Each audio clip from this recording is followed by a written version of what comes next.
Hello friends, welcome to Sarit classes. Now we are going to start next lecture of geomorphology. ठीक है, जो geomorphology है माना कि काफ़ी लेंथी है, लेकिन इसको हम क्या करेंगे, बहुत ही आराम से करेंगे, क्योंकि देखिए जियोमॉर्फोलॉजी क्या है, ये हाईली स्कोरिंग पार्ट है। अगर आप इसके अंदर क्या कर पाए, अपनी जो पकड़ है वो अच्छे से बना पाए तो बहुत बढ़िया आपका जो बाकी का पेपर रहेगा वो ईजिली आप कर जाएंगे। ठीक है, देखिए तीन चीज़ें हैं जो आपकी सबसे ज़्यादा इंपॉर्टेंट है। एक तो आपकी जियोमॉर्फो, और दूसरी है आपकी ओशनो, ठीक है, और तीसरी कौन सी है आपकी क्लाइमेटोलॉजी, तीसरी है आपकी क्लाइमेटोलॉजी। तो अभी हम क्या कर रहे हैं, जियोमॉर्फोलॉजी कर रहे हैं, और जियोमॉर्फोलॉजी के अंदर हम करने वाले हैं एक्सोजेनेटिक, एंडोजेनेटिक और वोल्केनिज्म। ये सारी जो फोर्सेस है ना उनको हम डिटेल में करने वाले हैं। Endogenetic, exogenetic and volcanism. तो यहाँ पे जो एंडो है और जो वोल्केनो है यानी वोल्केनिज्म है, ये क्या है, ये आपस में कनेक्टेड है। तो आज का जो लेक्चर रहेगा एंडोजेनेटिक और वोल्केनिज्म को कनेक्ट करते हुए सारी चीज़ें बताऊंगा मैं। और ये कितने टाइप के वोल्केनोज होते हैं, मतलब ये सिंडर एंड ऐश कोन होता है, सूडो वोल्केनिक क्या होते हैं, ये सारी चीज़ें मैं आज के लेक्चर के अंदर आपको सारी चीज़ें बता दूंगा। तो अभी चलिए, आज का जो पूरा लेक्चर रहेगा ना वो मैंने किसके थ्रू बनाया है, पीपीटी के थ्रू बनाया है। तो देखिए ये स्टार्ट करते हैं हम अपने आज के लेक्चर को। एक मिनट रुक जाइए। ओके, चलिए देखिए, सबसे पहले क्या समझना जरूरी है, सबसे पहले ये समझना जरूरी है कि भाई जो शब्द है, कौन सा शब्द, एंडोजेनेटिक। ठीक है, सबसे पहले हमें ये शब्द ही समझना जरूरी है कि ये एंडोजेनेटिक इसका मतलब क्या है। देखिए मैंने आपको पहले भी कई बार बताया है कि एंडोजेनेटिक का मतलब क्या है, लेकिन जो बच्चे पहली बार ये लेक्चर देख रहे हैं मैं उनको थोड़ा सा एक्सप्लेन कर देता हूँ। एंडो का मतलब होता है इनसाइड, ठीक है, एंडो का मतलब क्या होता है, इनसाइड। ठीक है, यहाँ पे अगर मैं आपको और थोड़े से एग्जांपल दूं, जो हमारे शरीर के अंदर जो ग्लैंड होती हैं, ठीक है, जिनके अंदर से कुछ हार्मोन्स रिलीज होते हैं, ठीक है, तो वो कौन से होते हैं, शरीर के अंदर है ना, तो उनके लिए कौन सा वर्ड यूज किया जाता है, एंडोक्राइन। ठीक है, कौन सा वर्ड यूज किया जाता है, एंडोक्राइन। यहाँ पे भी एंडो का मतलब क्या है, शरीर के अंदर। इसी तरीके से यहाँ पे एंडोजेनेटिक, अब ये शब्द क्या है, एंडो का मतलब हमने समझ लिया यानी इनसाइड, जेनेटिक का मतलब होता है जेनेसिस। जेनेसिस यानी कि कुछ बनना, यानी कि उद्गम, ठीक है, ओरिजिन, ये क्या हो गया, जेनेसिस। अब ये जो प्रोसेस चल रहा है, ये जो फिनोमिना चल रहे हैं, कहाँ चल रहे हैं, जरा बताइए कहाँ चल रहे हैं। अरे भाई जो अर्थ है उसके अंदर, कहाँ चल रहे हैं, अर्थ के इनसाइड में। ठीक है, ये मैंने लिख दिया यहाँ पे, अर्थ के इनसाइड में क्या चल रहे हैं, आपके एंडोजेनेटिक प्रोसेस चल रहे हैं। और ये बताइए कितने तरीके के होते हैं, एंडोजेनेटिक प्रोसेस कितने तरीके के होते हैं, पहले ये बताइए। ये कम जो शब्द है ये समझ में आ गया, एंडोजेनेटिक मतलब क्या, बिल्कुल जो अभी आपको दिख रहा है स्क्रीन के ऊपर, ये सेम वही चीज़ें हैं जो मैंने यहाँ पे आपको सिंपल भाषा में बता दी। ठीक है, देखिए लेक्चर देखने का फ़ायदा ये होता है, ये सारी चीज़ें किताबें जो आपकी बुक्स हैं, जियोमॉर्फोलॉजी सविंदर सिंह आप रेफ़र कर रहे हो और जिसमें मैं मार्किंग करवा रहा हूँ, सारी चीज़ें किताबों में लिखी हैं। ऐसा नहीं है कि मैं कहीं से चांद तारे तोड़ के आपको बता रहा हूँ। ठीक है, चांद तारे तो जब यूनिवर्स की बात करेंगे तब आपको बता दिए जाएंगे। ये जो चीज़ें हैं ना, जो मैंने यहाँ पे आपको एक लाइन में, एक मिनट में सिंपल समझा दिया है, यही एक टीचर का काम होता है कि चीज़ें आपको बिल्कुल सिंपल शब्दों में, आसान शब्दों में आपको समझा दे। तो ये जो आपकी स्क्रीन के ऊपर दिख रहा है ये एंडोजेनेटिक है, और ये प्रोसेस क्या होती है उसके बारे में थोड़ा सा आपको यहाँ पे मैंने राइटअप प्रोवाइड किया है। नेक्स्ट अगर आप देखेंगे, ये है आपका जो एंडोजेनेटिक प्रोसेस है, ये काम कैसे करता है। अब बताइए एंडोजेनेटिक प्रोसेस काम कैसे करेगा। अरे भाई ये तो ऐसे ही काम करेगा ना, मान लीजिए ये प्लेट है, प्लेट यानी कि मैं लिथोस्फीयर की बात कर रहा हूँ। लिथो मतलब आपकी जो एक सॉलिड स्लैब होती है जिसके ऊपर आज आपने अपना घर बनाया हुआ है ना, वो लिथोस्फीयर के ऊपर है। ठीक है, उसी को ही हम क्या बोल देते हैं, प्लेट्स बोल देते हैं। ठीक है, खाने वाली नहीं, जिसपे आपका घर बना हुआ है, ठीक है, जिसपे पूरा कॉन्टिनेंट होता है। अगर इस प्लेट में नीचे से कहीं से ऐसे फोर्स लगेगा तो क्या होगा, बताइए क्या होगा, गड्ढा बनेगा, डिप्रेशन बनेगा, क्रैक बनेगा या माउंटेन बनेगा। अरे भाई अंदर से फोर्स लग रहा है तो यहाँ पे आपका क्या बनेगा, माउंटेन बनेगा, डिप्रेशन कहीं और बनेगा, वो अगले कहीं किसी लेक्चर में हम बात करेंगे क्यों वहाँ पे बनेगा।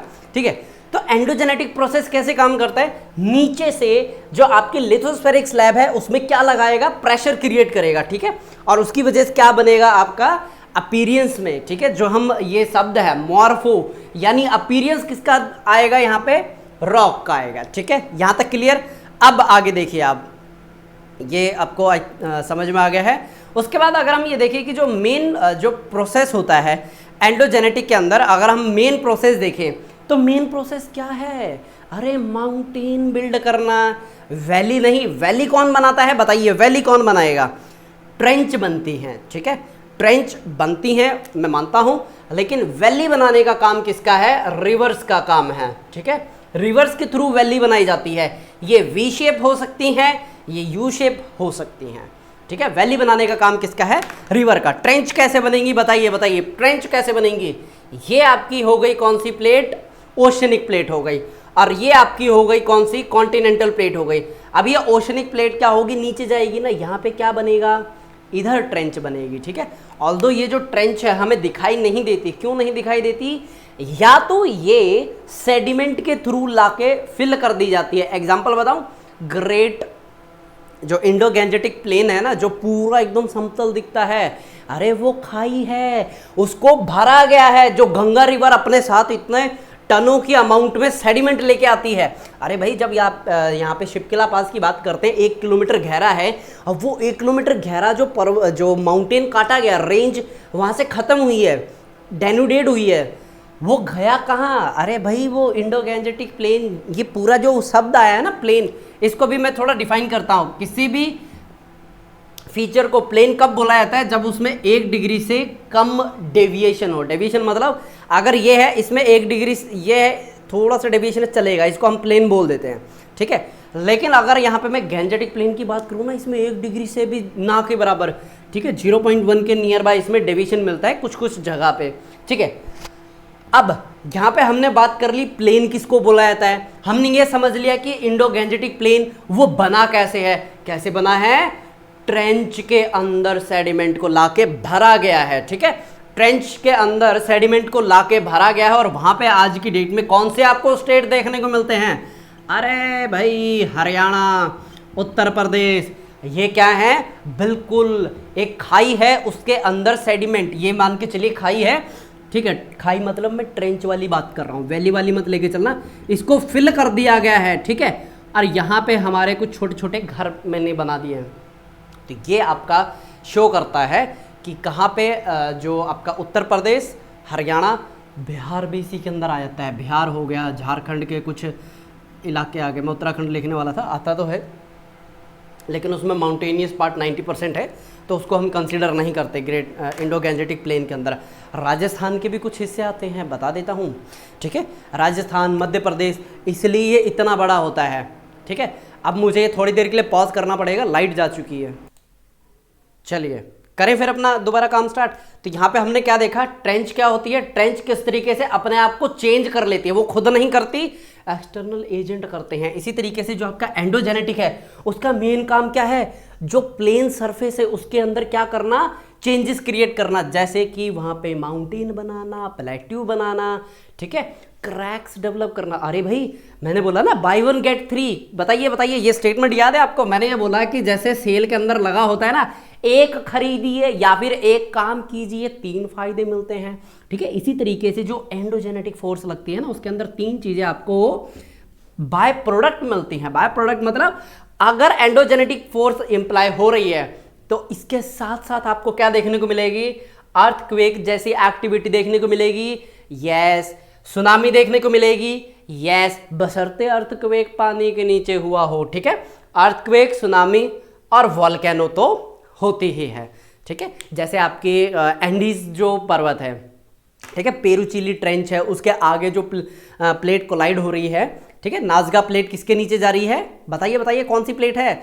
अरे साउथ अफ्रीकन कहाँ से है? साउथ अमेरिकन प्लेट के नीचे जा रही है, तो जिसकी वजह से क्या होगा? वहां पे वॉल्केनिक एक्टिविटी देखने को मिलेगी।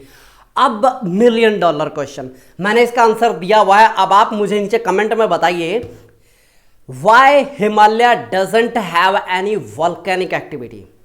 दोबारा बोल रहा हूं, इस पे आपको 250 शब्द लिखने हैं, ठीक है। ये इसका बहुत सिंपल आंसर है, 250 शब्द लिखने। लेकिन लिखते वक्त ना बोलते नहीं कि पसीने छूट जाएंगे, क्योंकि बहुत सारे कंसेप्ट इसके अंदर आपको लगाने हैं और वो सारे मैं करवा चुका हूं, ठीक है। ऐसी छोटी छोटी मैं आपको ड्रिल्स प्रोवाइड करता रहूंगा ताकि चीज़ें जो है आपकी अच्छी हो, उस पर कमांड अच्छे से आप डेवलप कर पाए। तो एंडोजेनेटिक यहाँ पे समझते हुए अब हम क्या करेंगे, जो यहाँ पे हमने बात की है ना, सुनामी, अर्थक्वेक और वॉल्केनो, ठीक है। वॉल्केनो को पहले हम थोड़ा सा देखेंगे ऊपरी सतह से, फिर हम वोल्केनिज्म के अंदर घुस जाएंगे। और अभी बोर्ड का इतना हमारा क्या है काम नहीं है, अगर मुझे लगा कि बोर्ड पे आपको कुछ बताना है तो जरूर आपको बता दिया जाएगा। चले फिर आगे। ओके, तो यहां पे हमने क्या देखा है कि दो प्रोसेस बहुत इंपॉर्टेंट है एंडोजेनेटिक के अंदर, पहला है फोल्डिंग और दूसरा है फॉल्टिंग। और इसी को क्या बोला जाता है? इसी को बोला जाता है टेक्टोनिक मूवमेंट। बताइए फोल्डिंग मतलब समझ में आया कि नहीं आया? फोल्डिंग मतलब समझ में आया? ये आपका क्या है? पीस ऑफ पेपर, लेकिन यहाँ पे हम इसको कंसीडर कर रहे हैं this is an a lithospheric plate. Now what is happening? यहाँ पे कन्वेक्शनल करंट चले जा रहे हैं, चले जा रहे हैं। क्यों चल रहे हैं? अरे नीचे से हीट अप मिल रही है। अब वो हीट अप क्या है? अर्थ की प्रेशर पड़ता है ना, हमने क्या देखा था, 1 डिग्री टेम्परेचर बढ़ रहा है ना 32 मीटर की गहराई पे। इसी की वजह से जो आपकी एस्टेनोस्फीयर है वो कौन सी फॉर्मेट में मिलती है? Liquid solid gas. बताइए किसमें? लिक्विड में। बिल्कुल सही। नहीं, जेली फॉर्मेट में मिलती है। कभी भी गलती मत कर दीजिएगा। जो शब्द है ना एस्थीनो, इसका मतलब ही है जेली लाइक सब्सटेंस। ठीक है, तो अब देखिए फोल्डिंग क्या है? अरे इसको करते जाओ करते जाओ करते जाओ करते जाओ करते जाओ, ये क्या हो गई है? फोल्डिंग हो गई है। आज फोल्डिंग को बहुत गहराई में देखेंगे। मोनोक्लाइन होती है, सिनक्लाइन होती है, एसिनक्लाइन होगी, या फिर ये ओवर थ्रस्ट होगी। ठीक है, कौन सी टाइप की यहाँ पे क्या हो रही है? फोल्डिंग हो रही है। फोल्डिंग और फॉल्टिंग दोनों को बहुत गहराई में डिटेल में घुस के देखेंगे। ठीक है, तो तैयार हो गहराई में और गहराई में जाने पे, क्योंकि भाई एंडोजेनेटिक की बात कर रहे हैं, गहराई में से आती है ये इतनी ज़्यादा फोर्सेस कहाँ से आती है? गहराई में से आती है। तो मार्कर भाई साहब आपको कर दिया हमने इसको आगे, और ये चाहिए यहाँ पे। अब देखिए स्टेप बाय स्टेप सारी चीज़ें देखते चलें। तो यहाँ पे आपकी स्क्रीन के ऊपर आ गया है एंडोजेनेटिक फोर्स। ओके, 1 मिनट रुक जाइए। चलिए, इसके अंदर मुझे कुछ फेरबदल करना था, वो दिया मैंने कर इसके अंदर फेरबदल। अब दोबारा से यहाँ पे आप स्क्रीन के ऊपर ध्यान दीजिए। यहाँ पे आप क्या देख रहे हैं? ये है जियोलॉजिकल चेंजेस। ठीक है, ये क्या है? Geological changes. तो अब मुझे बताइए जियोलॉजिकल चेंजेस, एक बार स्क्रीन के ऊपर देखिए क्या लिखा हुआ है? कैन बी लॉन्ग टाइम और शॉर्ट टाइम। यहां से मुझे बताइए आपको कौन सा कंसेप्ट याद आया? यहां से क्या आपको यूनिफॉर्मेटिज्म नाम का एक कंसेप्ट जो कि जेम्स हटन के थ्रू दिया गया था, याद आया कि नहीं आया? यूनिफॉर्मेटिज्म। ठीक है, किसको चैलेंज किया था? वर्सेस कैटास्ट्रोफिज्म। ठीक है, फिर यहाँ पे जॉन प्लेफेयर रिवर सिस्टम का नाम देते हैं। अरे रिवाइज करवा रहा हूँ साथ के साथ, अगर किसी ने नहीं देखे ना लेक्चर, थोड़ा सा यहाँ पे फोकस कर लीजिए, बाकी सारी चीज़ें आपकी अभी क्लियर हो जाएंगी। इसको बोलते हैं कनेक्शन। अगर आप जियोमॉर्फो को, एंडो को अलग पढ़ रहे हैं, वोल्केनिज्म को अलग पढ़ रहे हैं, नहीं आएगा भाई, पेपर में लिंक करना नहीं आएगा। तो यहाँ पे देखिए हमने क्या देखा कि ये जो जियोलॉजिकल चेंजेस हैं या तो सडन आ सकते हैं या फिर स्लोली। अब यहाँ पे देखिए सडन की जैसे ही बात हुई, तो कौन यहाँ पे बोलेगा? देखा, कहा था ना सडन होता है। कैटास्ट्रोफिज्म यानी कि चर्च। ठीक है, चर्च ने क्या बोला? चीजें बहुत जल्दी होती हैं, अर्थ आपकी विद इन 1000 ईयर में बन के तैयार हो गई। यानी कि अरे उनकी बाइबल में तो ये भी लिखा है, मैं किसी का मजाक नहीं उड़ा रहा, जो लिखा हुआ है मैं वो आपसे शेयर कर रहा हूं। उनकी बाइबल में ऐसा लिखा है कि 7 डेज के अंदर पूरी अर्थ क्रिएट हुई है। ठीक है, लेकिन जब यहाँ पे आते हैं जेम्स हटन, वो बोलते हैं नहीं, 7 डेज में पॉसिबल नहीं है, क्योंकि अगर 7 डेज में अर्थ बन गई है तो इसके अंदर इतने सारे चेंजेस क्यों आ रहे हैं? यानी कि क्या है? अर्थ के अंदर चेंज प्रोमिनेंट है। ठीक है, यानी आपने वो लॉ तो सुना है ना, there is a permanent that is change. यानी कि यहाँ पे क्या फिक्स है? चेंज फिक्स है, जो कि होता रहेगा। ठीक है, तो यहाँ पे मैंने आपको 2 कंसेप्ट रिवाइज करवा दिया। अभी आप स्क्रीन के ऊपर देखिए, आपको, हाँ ये स्क्रीन के ऊपर दिख रहा है। नेक्स्ट, अब मुझे बताइए एंडोजेनेटिक प्रोसेस कितने टाइप के होते हैं? फोर्सेस कितने टाइप की होती हैं? टोटल 6 टाइप की होती हैं, है ना? अरे क्यों इतना कॉम्प्लिकेट कर रहा? बेसिकली 2 याद करेंगे, या तो स्लो या फिर सडन। तो यहां पे देखिए कौन सी स्लो है? अरे स्लो यानी कि एपिरोजेनेटिक। एपिरो मतलब कॉन्टिनेंट बिल्डिंग। ठीक है, इस तरीके से याद कर लीजिए। ई से यानी कि आपका एपिरो, सी से यानी कि कॉन्टिनेंट बिल्डिंग, फिर उसके बाद है ओ से यानी कि ओरोजेनेटिक यानी कि माउंटेन बिल्डिंग। ठीक है, इस तरीके से याद कर लीजिए। और ये जो आपकी पूरी प्रोसेस है ये कैसी है आपकी, डायस्ट्रॉफिक है। डायस्ट्रॉफिक का मतलब क्या है, ठीक है, डायस्ट्रॉफिक का मतलब है स्लो, ठीक है, ये समझ में आ गया। अब थोड़ा सा हम क्या करेंगे गहराई में, क्योंकि हमें देखनी है सडन जो इवेंट होते हैं ना उनके बारे में हमें देखना है।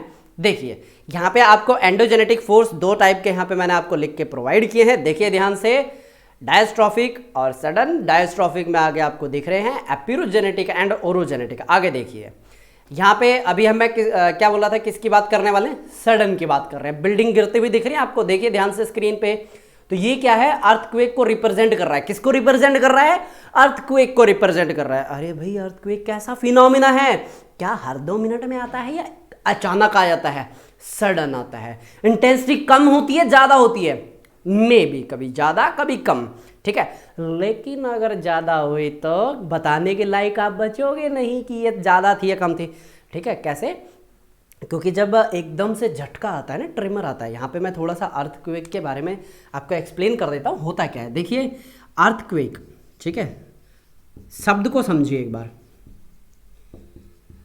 अर्थ यानी कि इसको तो समझते हैं आप, अर्थ मतलब आपकी धरती जिस पे आप रहते हैं, जिसको ग्लोबल वार्मिंग की वजह से, हमारी एक्स्ट्रा नीड ग्रीड की वजह से ये धरती अब अगले 100 साल में ख़त्म होने वाली है, ठीक है। 2030 से पहले पहले अगर हमने अपनी एक्टिविटीज़ को रिवर्स कर दिया तो ठीक है, अदरवाइज धरती बोलेगी अरे भाई हम तुम्हारा बोझ सहन नहीं कर सकते, तुम जाओ चांद मंगल के ऊपर। अरे इलॉन मस्क तो कह रहे हैं कि भाई अगले 20 साल के अंदर यानी 2050 तक हम क्या करेंगे, मंगल के ऊपर खेती कर रहे होंगे, ठीक है, वो तो देखते हैं, जब तक तो बुढ़ापा आ जाएगा। क्वेक का मतलब होता है हिलना, ठीक है, क्वेक का मतलब होता है हिलना। अब ये धरती के ऊपर कंपन हो रही है तो इसको बुलाया था अर्थक्वेक। अगर ये मंगल के ऊपर होगी ना इसको मार्स क्वेक बोलेंगे। गलती से आप भूकंप को मंगल पे गए हो ये मत बोलते ना कि अर्थक्वेक आया हुआ है, ठीक है, नहीं तो आपके 2 नंबर कट जाएंगे वहीं पे ही, ठीक है, पता नहीं कौन काटेगा वैसे। तो यहाँ पे देखिए अर्थक्वेक का मतलब धरती, मतलब अर्थ का मतलब धरती, क्वेक का मतलब हिलना। अब यहाँ पे जो आपकी अर्थक्वेक है ना, इसके अंदर आपकी 2 वेव जनरेट होती हैं, इसको बोला जाता है बॉडी वेव, ठीक है। क्यों बोला जाता है आज मैं आपको बताता हूं, पहले भी मैंने आपको बताया था, माइट भी कुछ बच्चों को क्लियर नहीं हुआ होगा, तो यहाँ पे आप थोड़ा सा ध्यान से देखिए, क्योंकि उस टाइम हमारा कोर्स ऑफ डिस्कशन नहीं था अर्थक्वेक, ठीक है, बस आपको ये बताना था कि किस तरीके से स्टडी होती है। अब देखिए जो वेव शरीर के अंदर चली जाए, ठीक है, शरीर यानी बॉडी, जो वेव शरीर के अंदर चली जाए वो क्या कहलाएगी, बॉडी वेव कहलाएगी। इसका मतलब क्या है बताता हूं, जो वेव शरीर के अंदर ना जाए, बस ऊपर ऊपर चमड़ी के ऊपर रह जाए, क्या कहलाएगी, शरीर के ऊपर है, ऊपर वाले इसी को क्या बोलते हैं, सरफेस। बताइए क्या बोलते हैं इसको, सरफेस वेव। ये 2 वेव समझ में आ गई। बॉडी वेव यानी शरीर के अंदर घुस जाए, और जो शरीर के अंदर ना घुसे क्या बोलते हैं उसको, सरफेस वेव, ठीक है। अब ये भी आगे जाके वाला 2 तरीके की हो गई। जो सबसे पहले आए उसको क्या बोल दिया, प्राइमरी, ठीक है, वैसे मैं प्राइमरी हमेशा ऐसे लिखता हूं, ठीक है। और जो दूसरे नंबर पे आए उसको क्या बोलते हैं, सेकेंडरी, या फिर और नाम है इनका पी वेव और एस वेव। हमेशा आप यहाँ पे चीज ना ध्यान रखिएगा कि जब आप एस वेव लिख रहे हैं ना वो बॉडी के अंदर आएगी, शॉर्ट फॉर्म में कभी भी ना आप जो सरफेस वेव है उसको एस वेव मत लिख देना, नहीं तो आपके पूरे नंबर कट जाएंगे, ठीक है। नंबर क्यों कटेंगे समझ में आ गया ना। चलिए यहाँ पे बॉडी वेव को बॉडी क्यों बोला जाता है, क्योंकि ये आपकी अर्थ है, ठीक है। अर्थ के अंदर हमने ये पढ़ा है ना, जो एस वेव है इस तरीके से अंदर तक जाती है, ठीक है, इस तरीके से अंदर तक जाती है कि नहीं जाती, ये क्या है आपकी एस वेव। अरे भाई गई थोड़ी गई हो लेकिन जा तो रही है, ठीक है, तो ये क्या कहलाएगी, आपकी बॉडी के अंदर जाती हुई। कुछ इसी तरीके से आपकी कौन सी होती है, पी वेव होती है, जो इस तरीके से डिफ्लेक्ट करके निकल जाती है, ठीक है। तो ये क्या कर रही है, डिफ्लेक्ट कर रही है, यानी कि शरीर के अंदर, यानी कि अर्थ के बिल्कुल अंदर से ट्रैवल करते हुए जा रही है, इसलिए इसका नाम क्या दे दिया, बॉडी वेव। जो सबसे पहले पहुंचे, यानी कि ये इतना डिस्टेंस ट्रैवल करके जो सबसे पहले पहुंचे वो क्या कहलाती है, प्राइमरी, यानी कि पी वेव। और जो सबसे आखिरी में पहुंचेगी उसको क्या बोलेंगे, एस वेव, ठीक है। इन दोनों के कंपैरेटिव में बात कर रहा हूं, ठीक है, पहले ये आएगी फिर ये आएगी, ठीक है। और जो सिर्फ सरफेस पे रहे, ठीक है, जो सरफेस पे यानी कि यहाँ पे अपना काम करे उसको क्या बोला जाता है, एस नहीं, सरफेस वेव। इसी तरीके से ना एक 12 जो मैग्नीट्यूड की स्केल होता है ना, उस मैग्नीट्यूड के एक बोल दीजिए, एक्चुअली अभी तक उसको डिफाइन नहीं किया गया है कि वो कौन सी वेव थी, ठीक है, वो किसी भी ह्यूमन बीइंग को फील नहीं हुई। लेकिन जो हमारे सिस्मोग्राफ थे ना, उन्होंने तो 12 तक रीडिंग लेके आए थे, ठीक है। वो वेव थी किस चीज़ की, क्या वेव थी नहीं पता भाई, ठीक है। मुझे लगा कि भाई ये स्लीव्स ऊपर करने का काम चल जाएगा बिना ऊपर करे, लेकिन लाइट जा चुकी है, ठीक है, तो स्लीव्स ऊपर करना कंपल्सन है। चलिए कोई बात नहीं। तो यहाँ पे हम क्या देख रहे हैं, अर्थक्वेक की यहाँ पे हमने टाइप देख ली, कौन सी वेव, मतलब हाँ वेव कितने टाइप के हैं वो देख लिया, किस वेव का नाम क्यों है, ठीक है, कौन कहाँ तक जाके हाई हेलो करके आती है अर्थ के अंदर, देख लिया। और यहाँ पे थोड़ा सा आप ये भी देख लीजिए, जो आपकी पी वेव है ना, तीनों में से पास हो जाती है, सॉलिड लिक्विड गैस, ठीक है, SLG में से पास हो जाती है, और ये जो S है, S में से ही पास होगी, ठीक है, यानी कि सॉलिड में से ही पास होगी और किसी में से नहीं होगी। इसलिए जो आपकी एस वेव है डिफ्लेक्ट होकर वापस आ रही है। शैडो सबसे ज्यादा किसका बनेगा, एस वेव का बनेगा as compare to P wave का, ठीक है, पी वेव का भी शैडो बनेगा। ये देख रहे हो यहाँ पे कोई पी वेव दिखेगी, बिल्कुल इसी तरीके से ये टच करती हुई यहाँ पे जाएगी और ऐसे करके बाहर निकल जाएगी। यहाँ पे कोई शैडो बनेगी, ये पूरे एरिया में नहीं बनेगा ना, इसको शैडो जोन बोला जाता है, जहाँ पे पी वेव फेल्ट ना हो, ठीक है। तो देखिए आप अपनी स्क्रीन के ऊपर, ये है सारे एग्जाम्पल सडन फोर्सेस के, ठीक है, यानी कि वॉल्केनो हो गया, और इसके अंदर से एक लावा भी आपको ऊपर उभरता हुआ दिख रहा है ना, एक ये भी आपका एग्जाम्पल है किसका, सडन फोर्सेस का। और ये आप देखो कितनी बढ़िया सड़क थी, और मदर नेचर को मन किया कि चलो इसके ऊपर टहल के आते हैं, ठीक है। अब भाई मदर नेचर का वजन इतना ज़्यादा सड़क बेचारी सहन नहीं कर पाई, ठीक है, तो कोई बात नहीं, हम देखते हैं आगे। उसके बाद क्या है, हमने डायस्ट्रॉफिक को थोड़ा सा अब क्या देखना और गहराई में देखना, क्या कैसे गहराई में देखेंगे। अभी तक हमने क्या देखा कि भाई जो आपकी डायस्ट्रॉफिक है, ठीक है, यानी कि जो स्लो है, वो किस तरीके से लगती है, एपिरोजेनेटिक, यानी कि अगर पूरे कॉन्टिनेंट को बिल्ड कर जा रही है, ये भी आगे जाके 2 में बढ़ जाती है, ठीक है। एक मैंने कहीं पे ना स्टेटमेंट पढ़ी थी, वो बेसिकली यहाँ पे नहीं है, जो मैन्युफैक्चरिंग डिपार्टमेंट होता है ना, उसके लिए वो स्टेटमेंट है, उसमें ये शायद श्योर नहीं हो कि यही स्टेटमेंट है, हिंदी में मैं बता देता हूँ। उसमें ये बोला गया था कि हर प्रोसेस आगे जाके 2 में डिवाइड हो ही जाएगा, ultimately is going to be divided into 2। इसी तरीके से हमने पहले फोर्सेस देखे 2 टाइप के, एंडो और एक्सो। एंडो फिर देखी डायस्ट्रॉफिक और सडन, फिर डायस्ट्रॉफिक में देखा एपिरोजेनेटिक, ओरोजेनेटिक। अब इसमें आ गए किसके अंदर, जो कॉन्टिनेंट है ना, इनके अंदर और कर रहे हैं, यानी कि अपवर्ड मूवमेंट और डाउनवर्ड मूवमेंट, ठीक है। ये आगे जाके और 2 में डिवाइड हो गई है, ठीक है, अपवर्ड और डाउनवर्ड, ये आगे जाके और 2 में हो जाएगी, वो हमें करना नहीं है, ठीक है। यानी यहाँ पिरोजेनेटिक अपवर्ड, यानी कि एमर्जेंस, एमर्जेंस मतलब कि अगर ये पेन है, ठीक है, let me just call it as a pen है, वैसे तो पेन नहीं है, मार्कर है ये, इसके अंदर क्या हुआ है, अब अपवर्ड फोर्स लगेगा, ठीक है, क्या लग रहा है अब इसमें, अपवर्ड फोर्स लग रहा है। अब भाई मैं इसको पेज के साथ सही मज़े आते हैं, पेज के साथ सही होगा, ठीक है।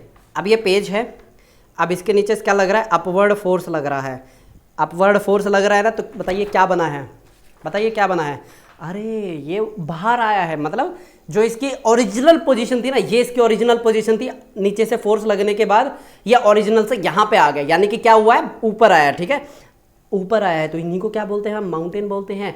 यही अगर नीचे चला जाए, सबमर्ज हो जाए, तो क्या कहलाएगा, बताइए क्या कहलाएगा, अरे या तो खाई कहलाएगी, ठीक है, ठीक है, वैली।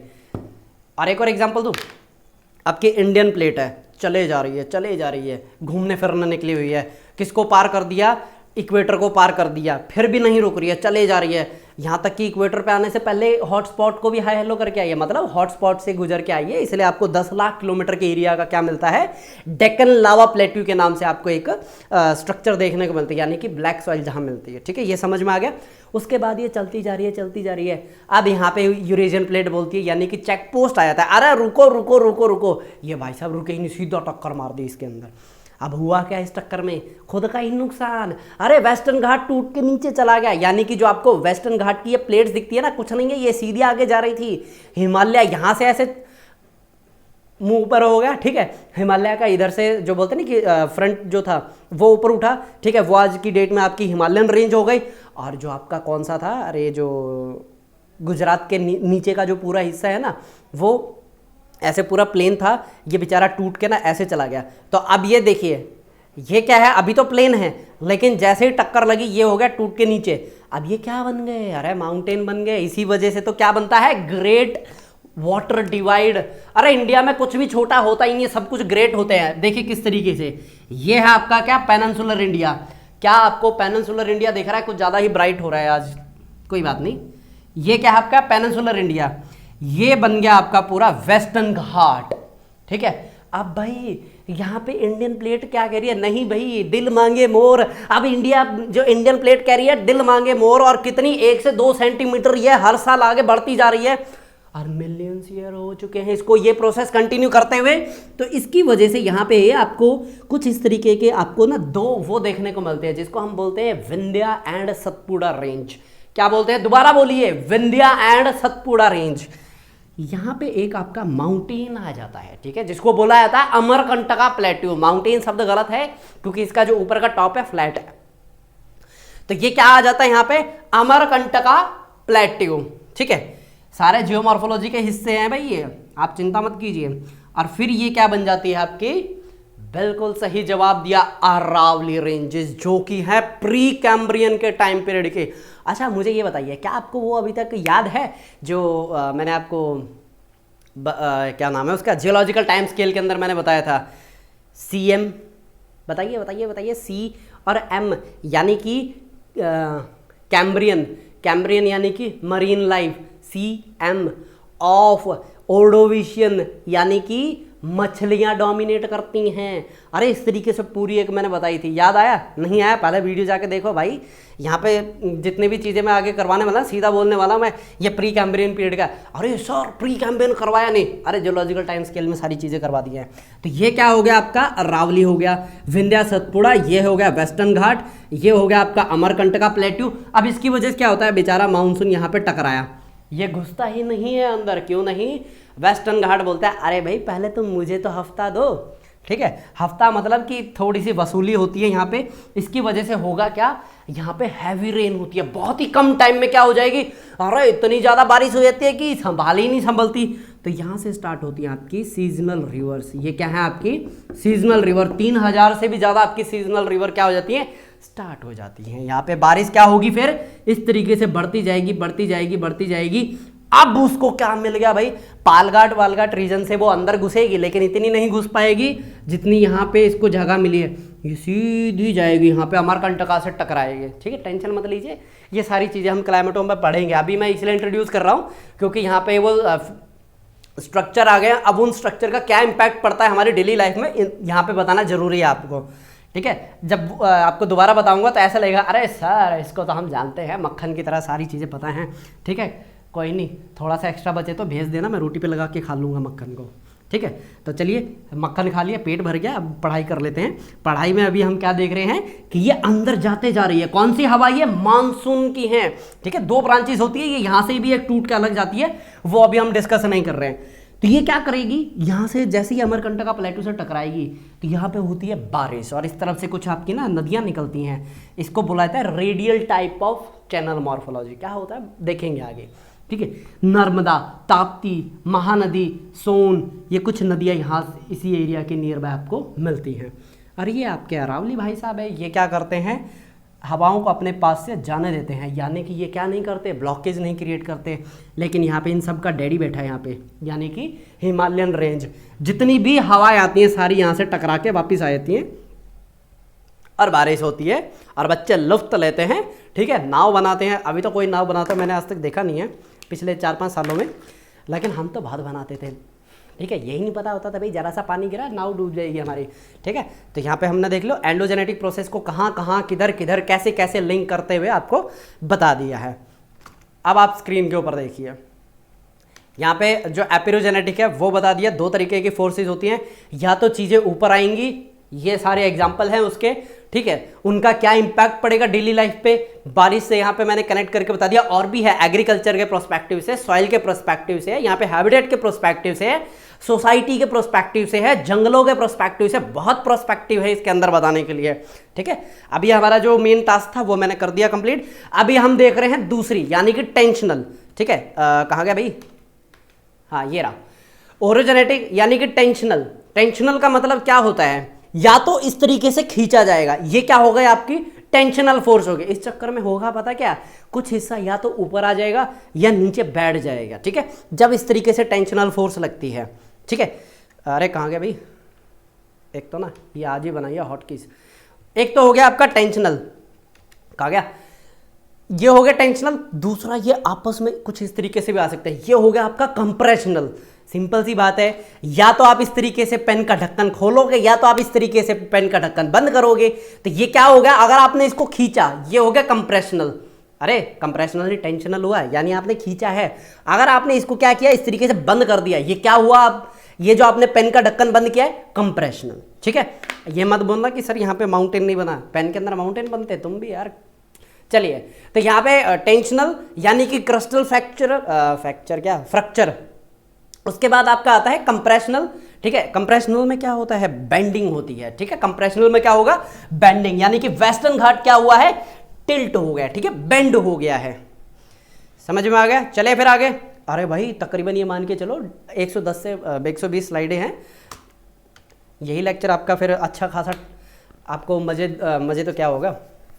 यहाँ पे जितनी भी चीज़ें मैंने अभी बताई हैं उनके लिए मैंने क्या लगा दी हैं, पीपीटी लगा दी हैं। यहाँ पे जो मैंने आपको माउंटेन रेंज बताई है वो लगा दी है, और किस तरीके से एक प्लेट नीचे जाती है, ठीक है। ये देखिए स्क्रीन के ऊपर।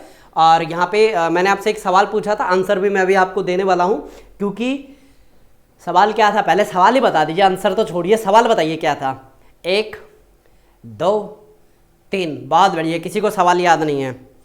सवाल ये था कि भाई जो आपका माउंट एवरेस्ट है, यानी कि हिमालयन रेंज है पूरी, देखिए हिमालयन रेंज कहाँ पे, सबसे ऊपर आपको पिक्चर दिख रही है, इसके अंदर इंडिया बना हुआ है और एक आपको हाईलाइटेड एक बॉक्स सा दिख रहा है, ये पूरी आपकी हिमालयन रेंज है। और ये दिखती कैसी हैं, उसके राइट हैंड साइड में देखिए कुछ दिखा आपको हिमालय, बिल्कुल ऐसा ही दिखता है। अब देखिए, अब ये हिमालय में क्या नहीं मिलेंगे आपको, अरे भाई क्या नहीं मिलेगी, वॉल्केनो। क्यों नहीं, यहाँ पे सबडक्शन एब्सेंट है भाई, सिंपल सी बात है। सबडक्शन क्यों एब्सेंट है, क्योंकि दोनों कॉन्टिनेंट प्लेट है, ये एक दूसरे के नीचे नहीं गई हैं, ठीक है। ये प्लेट यहाँ पे रह गई तो दूसरी प्लेट यहाँ पे रह गई है, कोई भी प्लेट नीचे सबडक्ट नहीं है। सबडक्ट एक टेक्निकल वर्ड है, और जब भी आप ये कॉन्टिनेंट कोलिजन लिखेंगे, हिमालय के केस में सबडक्शन वर्ड मत लिख देना, अदरवाइज यहाँ पे वॉल्केनो बनता दिखेगा और आपके नंबर कटते दिखेंगे, ठीक है। चलिए, हाँ, जैसे वॉल्केनो गर्मा गर्म होता है ना, नंबर कटे तो आप गर्म मत होइएगा, देखिएगा कि गलती कहाँ हुई है, ठीक है। तो यहाँ पे जो नीचे वाली जो पिक्चर है, इसके अंदर आपको क्या दिख रहा है, एक प्लेट नीचे जा रही है, दूसरी ऊपर आ रही है, और एक ऊपर एक जो पठार है वो तिब्बतन प्लेटू है, ठीक है। वो क्रिएट क्यों हुआ है, वो इसलिए क्रिएट हुआ है कि एक प्लेट क्या आ रही है, कंसिस्टेंटली मूव करती जा रही है आगे, और दूसरी प्लेट रजिस्ट कर रखी है। एक मतलब कि ये ना तो आगे मतलब पीछे मूव हो रही है और ना आगे जा रही है, ये एक जगह फिक्स है ये।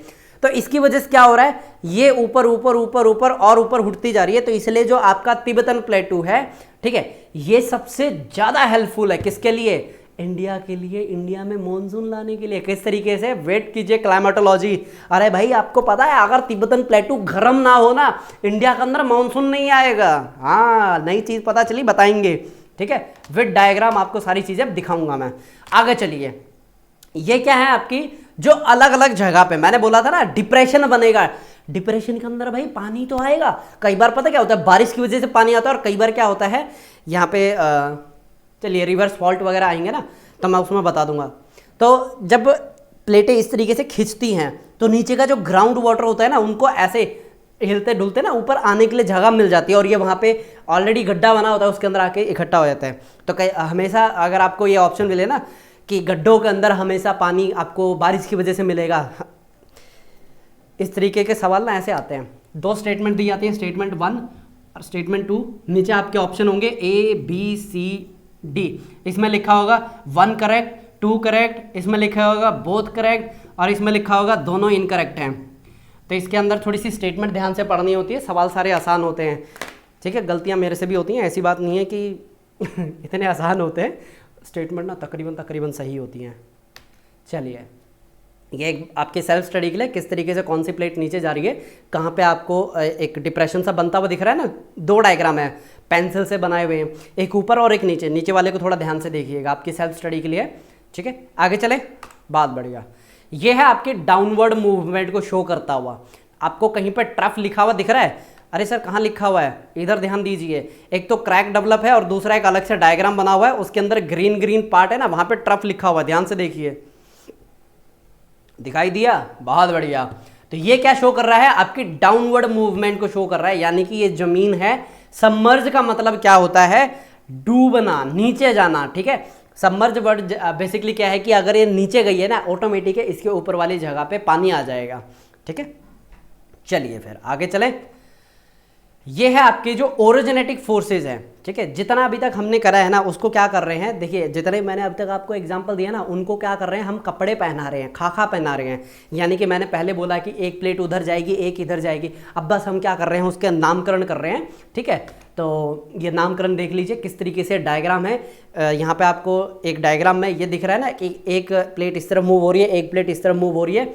वॉल्केनो नहीं, मैग्मा क्या आएगा, ऊपर आएगा, और किस तरीके की फिशर एक्टिविटीज़ के साथ। फिशर एक्टिविटी यानी कि वायलेंट नहीं होगी, ठीक है। चलिए पॉज करके अगर कुछ समझ में नहीं आया देख लीजिएगा, कोई डाउट हो तो पूछ लीजिएगा, ठीक है। ये आपकी कुछ मेजर प्लेट हैं, ठीक है। कितनी मेजर प्लेट है मुझे ये बताइए। आज आपका टेस्ट लेते हैं। नॉर्थ अमेरिकन प्लेट, और बताइए साउथ अमेरिकन प्लेट, और बताइए इंडियन प्लेट, और बताइए फिलीपींस प्लेट। अरे वो तो माइनर में आ जाती है, ठीक है। लाइट आ चुकी है, ठीक है।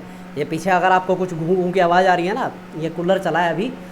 तो एक आपकी फिलीपीन हो गई, एक यूरेशियन प्लेट हो गई, एक यूरोपियन प्लेट हो गई है, ठीक है। और एक कौन सी हो गई, अफ्रीकन प्लेट, एक ऑस्ट्रेलियन प्लेट हो गई। अगर आपकी ये सारी प्लेटें सिर के ऊपर से गई है ना, तो अब इसको वन बाय वन करके अपने सामने रखने के लिए तैयार हो जाइए। ये आ गई हैं सारी प्लेटें, ठीक है। सबसे ऊपर आपकी यूरेशियन है, मैंने अफ्रीकन क्या नाम है, यूरोपियन, रुक जा भाई, यूरोपियन प्लेट बोला था ना, वो यूरोपियन प्लेट अभी हम कंसीडर नहीं करते हैं। अब ये पूरे को हम क्या बोलते हैं, यूरेशियन प्लेट। सबसे ऊपर देखिए क्या दिख रही है, यूरेशियन प्लेट। उसके बाद आपके आती है यूरेशियन के नीचे अरेबियन प्लेट, अरेबियन प्लेट के बगल में इंडियन प्लेट। अब आप सोचेंगे कि सर ये प्लेट लगा क्या रखा है। ये पता क्या, जमीन के एक ऐसे टुकड़े हैं, जब ये मूव करते हैं ना, ये सारा एक साथ मूव करते हैं। ऐसे नहीं कि ट्रेन का डिब्बा एक पीछे बांधा नहीं तो बेचारा वहीं पे वहीं रह गया। जैसे वैगनर बोले थे ना, ये जितने भी टापू आपको दिख रहे हैं, ये कुछ ट्रेन के डिब्बे हैं जो पीछे रह गए। यानी कि डिफरेंशियल रेट ऑफ ड्रिफ्टिंग की वजह से टापू जो जमीन का टुकड़ा पीछे रह गया, वो आपके टापू कहलाए, ठीक है। तो ऐसा नहीं है, ये जब मूव करते हैं तो पूरी की पूरी ज़मीन एक साथ मूव करते हैं। अभी आपको आपके सवाल का जवाब मिल गया होगा कि ये यूरेशियन प्लेट आगे क्यों नहीं मूव होती है। अब आप एक बात बताइए, आप 24-25 साल की आपकी एज है और आपको 2 साल का बच्चा क्या ऐसे धक्का मारने की कोशिश करेगा, क्या आप अपनी जगह से हिलोगे? अरे नहीं हिलोगे। अब आप ना साइज़ का कंपैरिजन देखिए यूरेशियन प्लेट का और इंडियन प्लेट का। आपको लगता है किसी एंगल से इंडियन प्लेट उसको सरका पाएगी?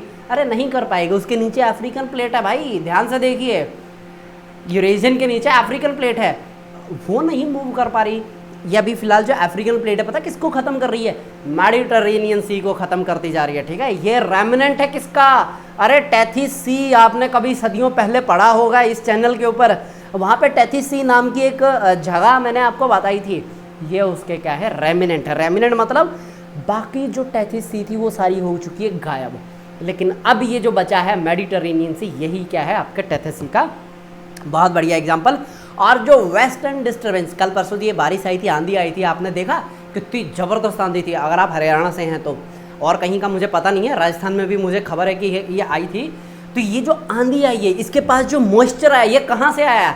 अरे ये सारा मॉइस्चर मेडिटरेनियन से आया है, इसी को बोला जाता है वेस्टर्न डिस्टर्बेंस।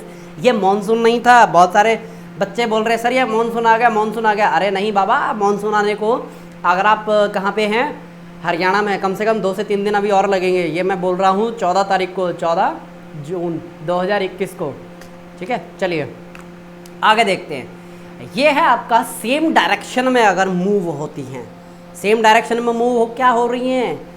अरे भाई ये सिंपल सी सेम डायरेक्शन मूव हो रही हैं, तो क्या करेंगी? जब तक इनके अंदर ताकत है, क्या करती रहेंगी? एक दूसरे को अपोज करती रहेंगी। क्या हो गई है? अपलिफ्टमेंट हो गई है। और अपलिफ्टमेंट होते ही आपको क्या दिखते हैं? ये माउंटेन जैसी आपको कुछ चीज़ें दिखाई देती हैं।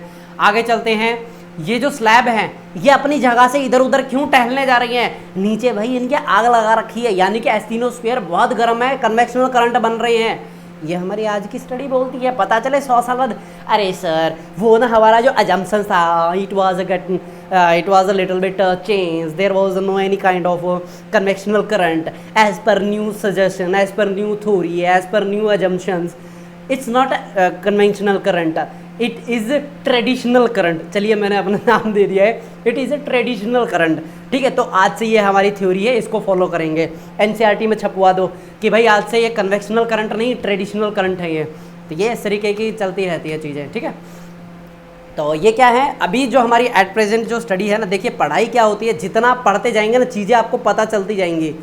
अगर आप इस स्टेज के ऊपर पहुंचने के बाद भी अगर आप पिछली जो स्टेज है उसको पकड़ के बैठते हैं, कभी ग्रोथ नहीं होगी।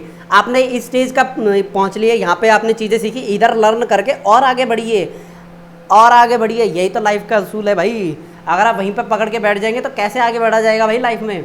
तो चलिए यही तो आपके जो एस्थिनोस्फीयर है क्या करती है भाई, गरम गरम गरम गरम करते रहो। अगर जैसे ही मैं यहाँ पे इनको गर्मी प्रोवाइड नहीं करूँगी तो रुक जाएंगे। इसी तरीके से आपने वो देखा घोड़ा, उसके ऊपर जब मालिक बैठा होता है दे चाबुक लगा रहता है उसके पीछे, तभी तो घोड़ा आगे आगे आगे भागता जाता है। यही एग्जाम्पल आपको कहाँ दिखना है, यहाँ पे प्लेट्स के अंदर दिख रहा है, यहाँ पे एस्थिनोस्फीयर दे ताप, मतलब कि इसके अंदर गर्मी जो कन्वेक्शनल करंट क्या चल रहे हैं, चलाए जा रहे हैं। और ये क्या बना रही हैं, यहाँ पे अलग अलग टाइप के आपको मॉर्फोलॉजी बनती भी दिख रही है। और यहाँ पे हमारे पसीने छूट रहे हैं। ये पहाड़ बना तो क्यों बना, ये इतना ज़्यादा क्रस्ट यानी बेंड हो गया क्यों बना। अब यहाँ पे अलग अलग यहाँ पे चीज़ें लिख लिख के हमारे क्या हो रहे हैं, पेन और पेपर खाली हो रहे हैं। ग्लोबल वार्मिंग अलग से हो रही है पेपर बनाने के चक्कर में। चलिए बहुत ज़्यादा बोल गया आज, अरे कभी कभी तो फ्लो बनता है, चलिए कोई बात नहीं। अब यहाँ से ना आपके इंपॉर्टेंट पार्ट स्टार्ट हो जाता है कि फोल्डिंग। ठीक है, मान लीजिए ये फोल्डिंग हम ये अलग अलग नाम पता क्यों देते हैं। मान लीजिए आपकी क्लास में 4 राम हैं, तो आप कौन से राम को पुकार रहे हो, ठीक है, आप किस राम के बारे में बात कर रहे हो, तो उसके पीछे जो सरनेम है वो आप जरूर बताते हो, शर्मा, वर्मा, यादव। तो ये क्या है, इसी तरीके से फोल्डिंग की कौन सी स्टेज की बात कर रहे हो। ये मेरा हाथ है, यहाँ से फोल्ड हुआ, इस फोल्डिंग की, इधर से फोल्ड हुआ, ये फोल्ड हुआ, ये फोल्ड हुआ, यहाँ से फोल्ड हुआ, ये पूरा फोल्ड हुआ, यानी कि कौन से लेवल की फोल्डिंग की बात कर रहे हो। अब क्या करने जा रहे हैं, नामकरण करने जा रहे हैं। देखिए तो फोल्डिंग बेसिकली क्या होती है, ये वेव लाइक स्ट्रक्चर बनाती है। कैसी बनाती है, वेव लाइक स्ट्रक्चर। मुझे बताइए वेव लाइक स्ट्रक्चर का मतलब क्या है। अरे ये 2D डायमेंशन में होती है, एक्स और वाई जो एक्सिस है ना उसके अंदर मूव करती है। 3D भी होती है, हाँ, जेड डायमेंशन के अंदर भी ये मूव करती हैं। ठीक है, जेड डायमेंशन, अरे कुछ इस तरीके का आपने फिजिक्स में नहीं पढ़ा क्या। ये हो गई आपकी एक्स, ये हो गई वाई, और ये बनाई जाती है आपकी जेड डायमेंशन। अगर यहाँ पे अगर आप और कंफ्यूज हो गए, चलिए और कंफ्यूज करता हूँ। ये हो गई आपकी एक्स एक्सिस, और ये हो गई आपकी वाई एक्सिस, और ये हो गई आपकी जेड एक्सिस। ठीक है, दिख रहा है ना किस तरीके से ये थ्री डायमेंशन के अंदर मूव करती है वेव। आपको इलेक्ट्रोमैग्नेटिक वेव है, 3 डायमेंशन के अंदर मूव करती है। ये डायग्राम है, पढ़िए इसको एक बार। यहाँ पे जो हम क्या कर रहे हैं, बेंडिंग की बात कर रहे हैं ना, लिम्ब की बात करेंगे। ठीक है, किसकी बात करेंगे, लिम्ब की बात करेंगे। ध्यान से देखिए अब आप, एंटी सिंक्लाइन और सिंक्लाइन, इसका क्या मतलब है, यहाँ पे थोड़ा सा ध्यान से देखिए समझिए। ये क्या है, अरे भाई कहाँ जा रही है,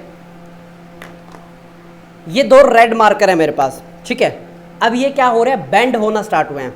ठीक है, अब ये क्या हो रहा है, बेंड होना स्टार्ट हो रहे हैं। अगर ये दोनों बेंडिंग, यानी ये आम और ये आम, अरे खाने वाला मैंगो नहीं, आम यानी कि ये लिम्ब, इसकी बात कर रहा हूं मैं।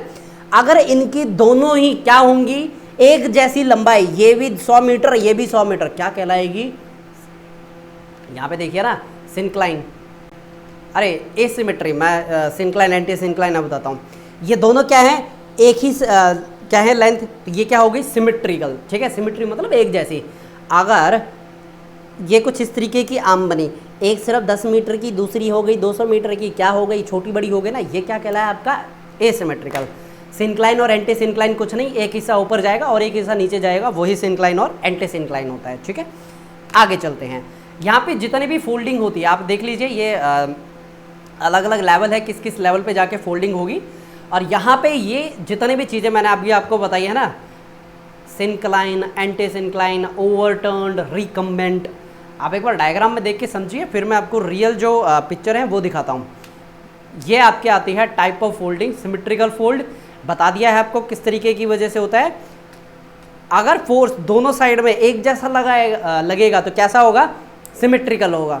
जो आपकी हिमालयन है ना, जो हिमालयन रेंज है, उसके अंदर दोनों मिलती हैं, सिमेट्रिकल और एसिमेट्रिकल, यानी कि किसी किसी जगह पे बराबर एक दो दो हाथ अच्छे से हुए हैं। दो दो हाथ मतलब यूरोपियन प्लेट, फिर यूरोपियन आ रही है, यूरेशियन प्लेट और इंडियन प्लेट, ठीक है। यानी कि उन्होंने इक्वली क्या लगाया है, फोर्स क्रिएट किया है, इसलिए सिमेट्रिकल है।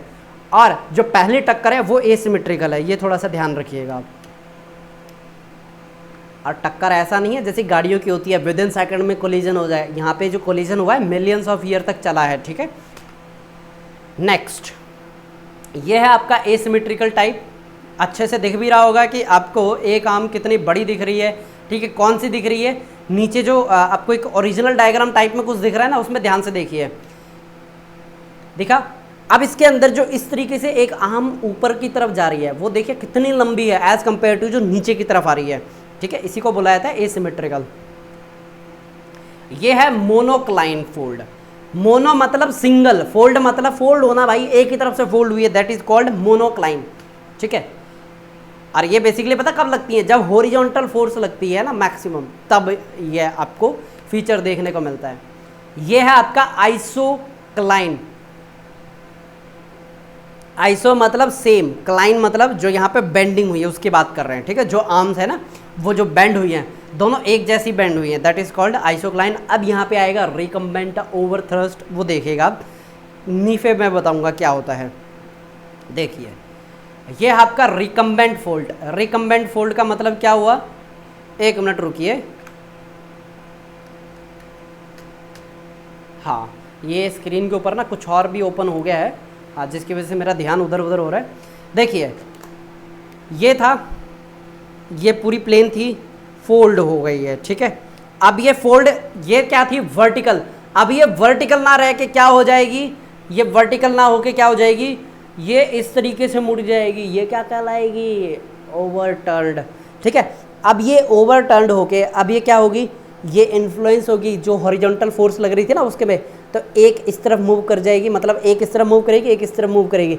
यानी जो पहले हॉरिजॉन्टल थी वर्टिकल हुई, वर्टिकल से फिर दोबारा हॉरिजॉन्टल, ये हो गई ओवरटर्न्ड। अब इसके बाद यहाँ पे क्या होगा, क्रैक डेवलप होगा, ठीक है। क्रैक के बाद एक इस तरफ मूव कर जाएगी और एक इस तरफ मूव कर जाएगी, ठीक है। यहीं से फिर आपका नीफे बनना स्टार्ट होगा। देखिए ध्यान से, दिख गया ओवरटर्न्ड मतलब कि रिकम्बेंट क्या होता है। अब यहाँ पे क्या हुए हैं, फोल्ड सेंटर देखिए कहाँ हैं, ठीक है। ये है ओवरटर्न्ड। ओवरटर्न्ड का मतलब समझ में आ गया। अब टूटनी स्टार्ट हो जाएगी, जो फोल्डिंग हुई है ना वो ब्रेक होना स्टार्ट हो रही है। चलिए, अब ये क्या बने हैं, प्लंज फोल्ड क्या होते हैं, प्लंज फोल्ड क्या होते हैं, ध्यान से देखिए। एक मिनट रुकिए, तार मेरे पैर में फंस गया है। प्लंज फोल्ड क्या होता है, फिर दोबारा हम पेपर का यहाँ पे जो है एग्जाम्पल लेते हुए आपको थोड़ा सा इजीली समझाता हूँ। अब ये क्या है, जो पेपर है इसमें क्या लगा रहा हूँ मैं, नीचे से ही थोड़ी सी जगह पे फोर्स लगा रहा हूँ। क्या एक पूरा माउंटेन बनेगा, नहीं बनेगा, एक छोटा सा उभार बनेगा, ठीक है। समझ में आ गया क्या होता है प्लंज फोल्ड माउंटेन। बहुत बढ़िया, देखिए पिक्चर में प्लस लाइव एग्जाम्पल आपको शो किया गया है, ठीक है। फैन फोल्ड, एंटी सिंक्लाइन और सिंक्लाइन, इसके बारे में ना मैं आपको मार्किंग करवा दूंगा, ठीक है। चलिए, उसके बाद आता है फॉल्ट। अरे फॉल्ट पता क्या होता है, इसके अंदर जो ये एक प्लेट है ना, ये अलग डायरेक्शन में जाएगी और ये अलग डायरेक्शन में मूव होगी, ये क्या कहलाएगी, फॉल्ट कहलाएगी, ठीक है। देखते जाइए, अब जितनी भी चीज़ें हैं ना सारी इसी के अंदर आपको समझ में आ जाएंगे। अगर फोल्डिंग कहीं पे भी मिस हो गई हो ना, तो आगे एक दो स्लाइड में मैंने और डाली है ताकि आपको रिवाइज हो पाए सारी चीज़ें। तो फॉल्ट क्या होता है, इसके अंदर आपकी टेंशनल फोर्स लगती है, ठीक है। एक बार यहाँ पे मैं आपको बना के भी दिखा देता हूँ फॉल्टिंग का मतलब क्या होता है। चलिए, इसके अंदर मैंने आपके लिए लगा ही रखे है डायग्राम, उसी से चीज़ें मैं आपको अच्छे से क्लियर कर दूंगा। फिर उसके बाद आते हैं टाइप ऑफ फॉल्ट क्या होते हैं, ठीक है। फॉल्ट होते हैं नॉर्मल, रिवर्स और लैटरल। नॉर्मल जो फॉल्ट है ना आपका हमेशा लगेगा जब 45 डिग्री के एंगल पे क्या हुआ है, ये जो आपका प्लेट मूवमेंट हो रही है, ठीक है, चाहे वो टेंशनल हो चाहे कंप्रेशनल हो। अगर इस पे 45 डिग्री से कम हुआ ना तो नॉर्मल नहीं होगा। ठीक है। 45 से अगर 45 के नियर बाय अगर फोर्स लगाया ना तो ही आपका नॉर्मल फॉल्ट कहलाएगा। अगर ये 22 के आसपास है, ठीक है, मान लो 45 पे नहीं पहुंचा, 22 के आसपास है, तो ये होगा रिवर्स फॉल्ट। ठीक है, रिवर्स फॉल्ट मतलब ये इस तरीके से आ जाएगा और ये कुछ हिस्सा नीचे की तरफ चला जाएगा। नहीं समझ में आया, देखिए अब डायग्राम देखिए अब आप, ठीक है, दिखाता हूँ मैं आपको। ये दिख रहा है आपको अपोजिट डायरेक्शन में, ये ब्लू ये एरो लगा रखे मैंने, एरो दिख रहे हैं ना डायग्राम में, बहुत बढ़िया। तो सबसे पहला आपका आता है नॉर्मल फॉल्ट, अलग डायरेक्शन में जा रहा है। उसके बाद आता है रिवर्स फॉल्ट, रिवर्स फॉल्ट एक ही डायरेक्शन में आ रहा है, ठीक है। नॉर्मल फॉल्ट दूसरी डायरेक्शन में जा रहा है। फिर उसके बाद हाँ ट्रांस फॉल्ट और स्ट्राइक स्लिप फॉल्ट क्या होता है, एक इस तरफ जा रहा है और अरे हाथ मैं कैसे मोड़ सकता हूँ, एक इस तरफ जा रहा है और एक इस तरफ जा रहा है, ठीक है। नहीं समझ में आया ऐसे समझ लीजिए, ये आपके क्या है, दोनों अलग अलग डायरेक्शन में, इसका कैप देखिए और इसका कैप देखिए, ये इस तरफ मूव कर रहा है, यानी कि मैं मान के चलता हूँ नॉर्थ डायरेक्शन में और ये साउथ डायरेक्शन में मूव कर रहा है, ठीक है। ये है आपका स्ट्राइक स्लिप फॉल्ट।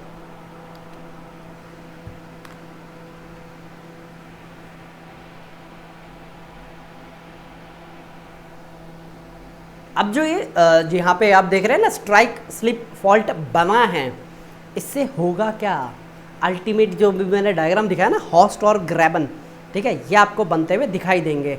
जो आपका पार्ट नीचे जा चुका है वो क्या कहलाएगा, ग्रैबन, जो ऊपर है वो क्या कहलाएगा, हॉस्ट, ठीक है। नेक्स्ट, ये जितने भी मैंने अभी तक आपको फोल्ड करवाए हैं, ये एक ही डायग्राम में मैंने आपको क्या बोलते हैं कंप्रेस करके दिखा दिया है कि किस तरीके से आपकी एक सिंपल जो प्लेन होता है ना वो किस तरीके से शॉर्ट हो जाता है, इसी को बोला था क्रिस्टल शॉर्टनिंग। और जो इंडियन प्लेट थी अब तक कितनी छोटी हो चुकी है, अरे 500 किलोमीटर छोटी हो चुकी है, 1-2 किलोमीटर नहीं, 500 किलोमीटर आपकी जो क्रस्ट है छोटी हो चुकी है इंडियन प्लेट की, ठीक है। चले आगे। अब देखिए ये जो अभी तक मैंने फॉल्ट समझाए थे यहाँ पे आपको और अच्छे से समझ में आ जाएंगे विद एरोज, माइट भी आपको वो क्लियर नहीं दिखे होंगे, तो इसलिए मैंने यहाँ पे आपके लिए ये भी लगा दिए हैं और ये आप देख लीजिएगा पॉज करके, ठीक है, मिस नहीं होना चाहिए। जो भी चीज़ें मैंने अभी तक आपको समझाई हैं सिंपल लैंग्वेज में वो आपको राइटअप के फॉर्मेट में दे दी हैं। कुछ बच्चे नोट्स कह रहे थे कि मिलने चाहिए, देखिए सेपरेटली कुछ नहीं मिलेगा, स्लाइड्स के तौर पे मैं आपको सारी चीज़ें बता दूंगा, स्टॉप कीजिए पढ़िए, स्टॉप कीजिए पढ़िए, ठीक है। चलिए फोल्डिंग क्या होती है देख लीजिए, स्ट्रक्चर देख लीजिए,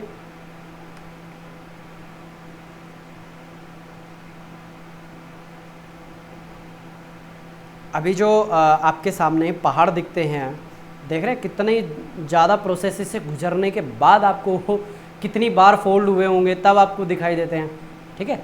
ये डायग्राम्स आपको थोड़े ध्यान से देखने हैं सारी चीज़ें, ठीक है, ऐसा नहीं है कि हाँ ये जो फोल्ड हुई है ना फोल्ड सेंटर, ये इसके आगे का प्रोसेस है, सबसे आगे यंग मिलेगा और जितना पीछे जाते जाएंगे ना वो ओल्डर पार्ट होगा। फॉल्टिंग जो मैंने अभी आपको सिंपल लैंग्वेज में बताया था, देख लीजिए, faulting is the fracturing and displacement of more brittle rock. Brittle का मतलब होता है जो जल्दी टूट जाए, ठीक है। उसके बाद टाइप कितनी होती हैं देख लीजिए, नॉर्मल, रिवर्स, ट्रांसफॉर्म। इसके बाद टीयर फॉल्ट क्या होता है देख लीजिए, ठीक है। ये अलग अलग, यानी कि जो सबसे ऊपर वाली दिख रही है ना वो है आपकी फिलिपिन प्लेट, नीचे है आपकी पैसिफिक प्लेट।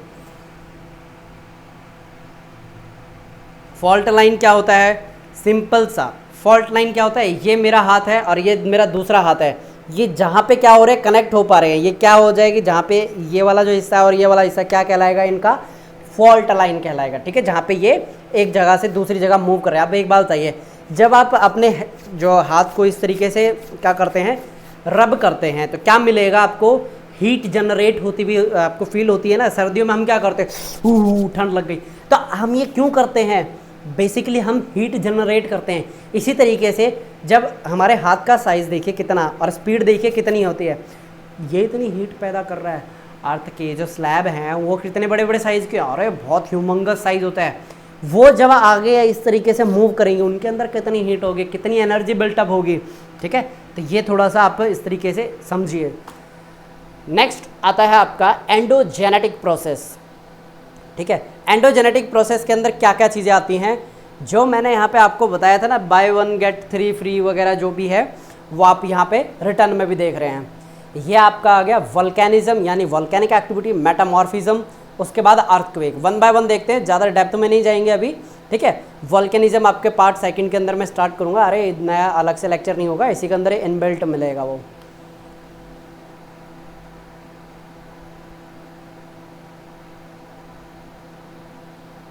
ठीक है, एक बार आप इसे पढ़िए, मैं पानी पी लेता हूँ, ठीक है, प्यास लग रही है बहुत जोर की।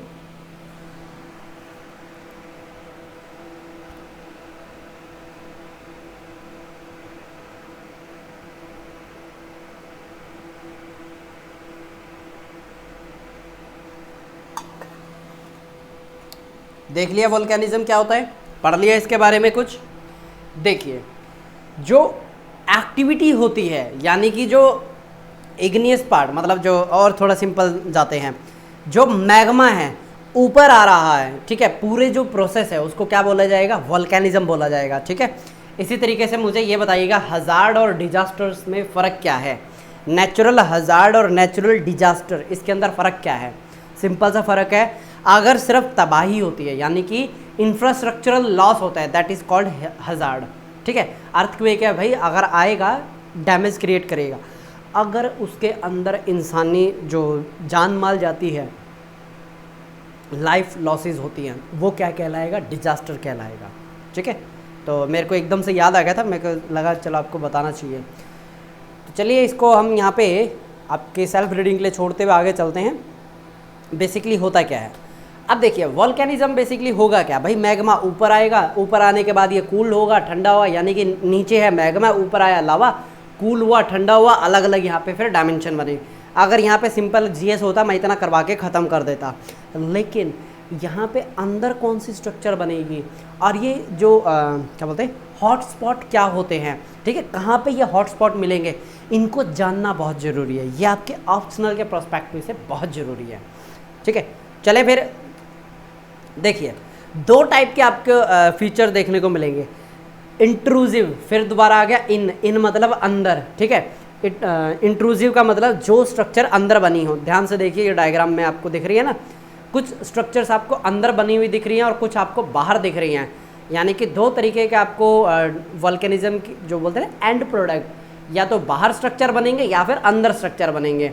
और बाहर के लिए क्या हुआ है, एक्सट्रूसिव, एग्जिट क्या होता है यानी बाहर जाना, एक्सट्रूसिव मिलता हुआ जुलता कैसे दिख रहा है ना, बिल्कुल।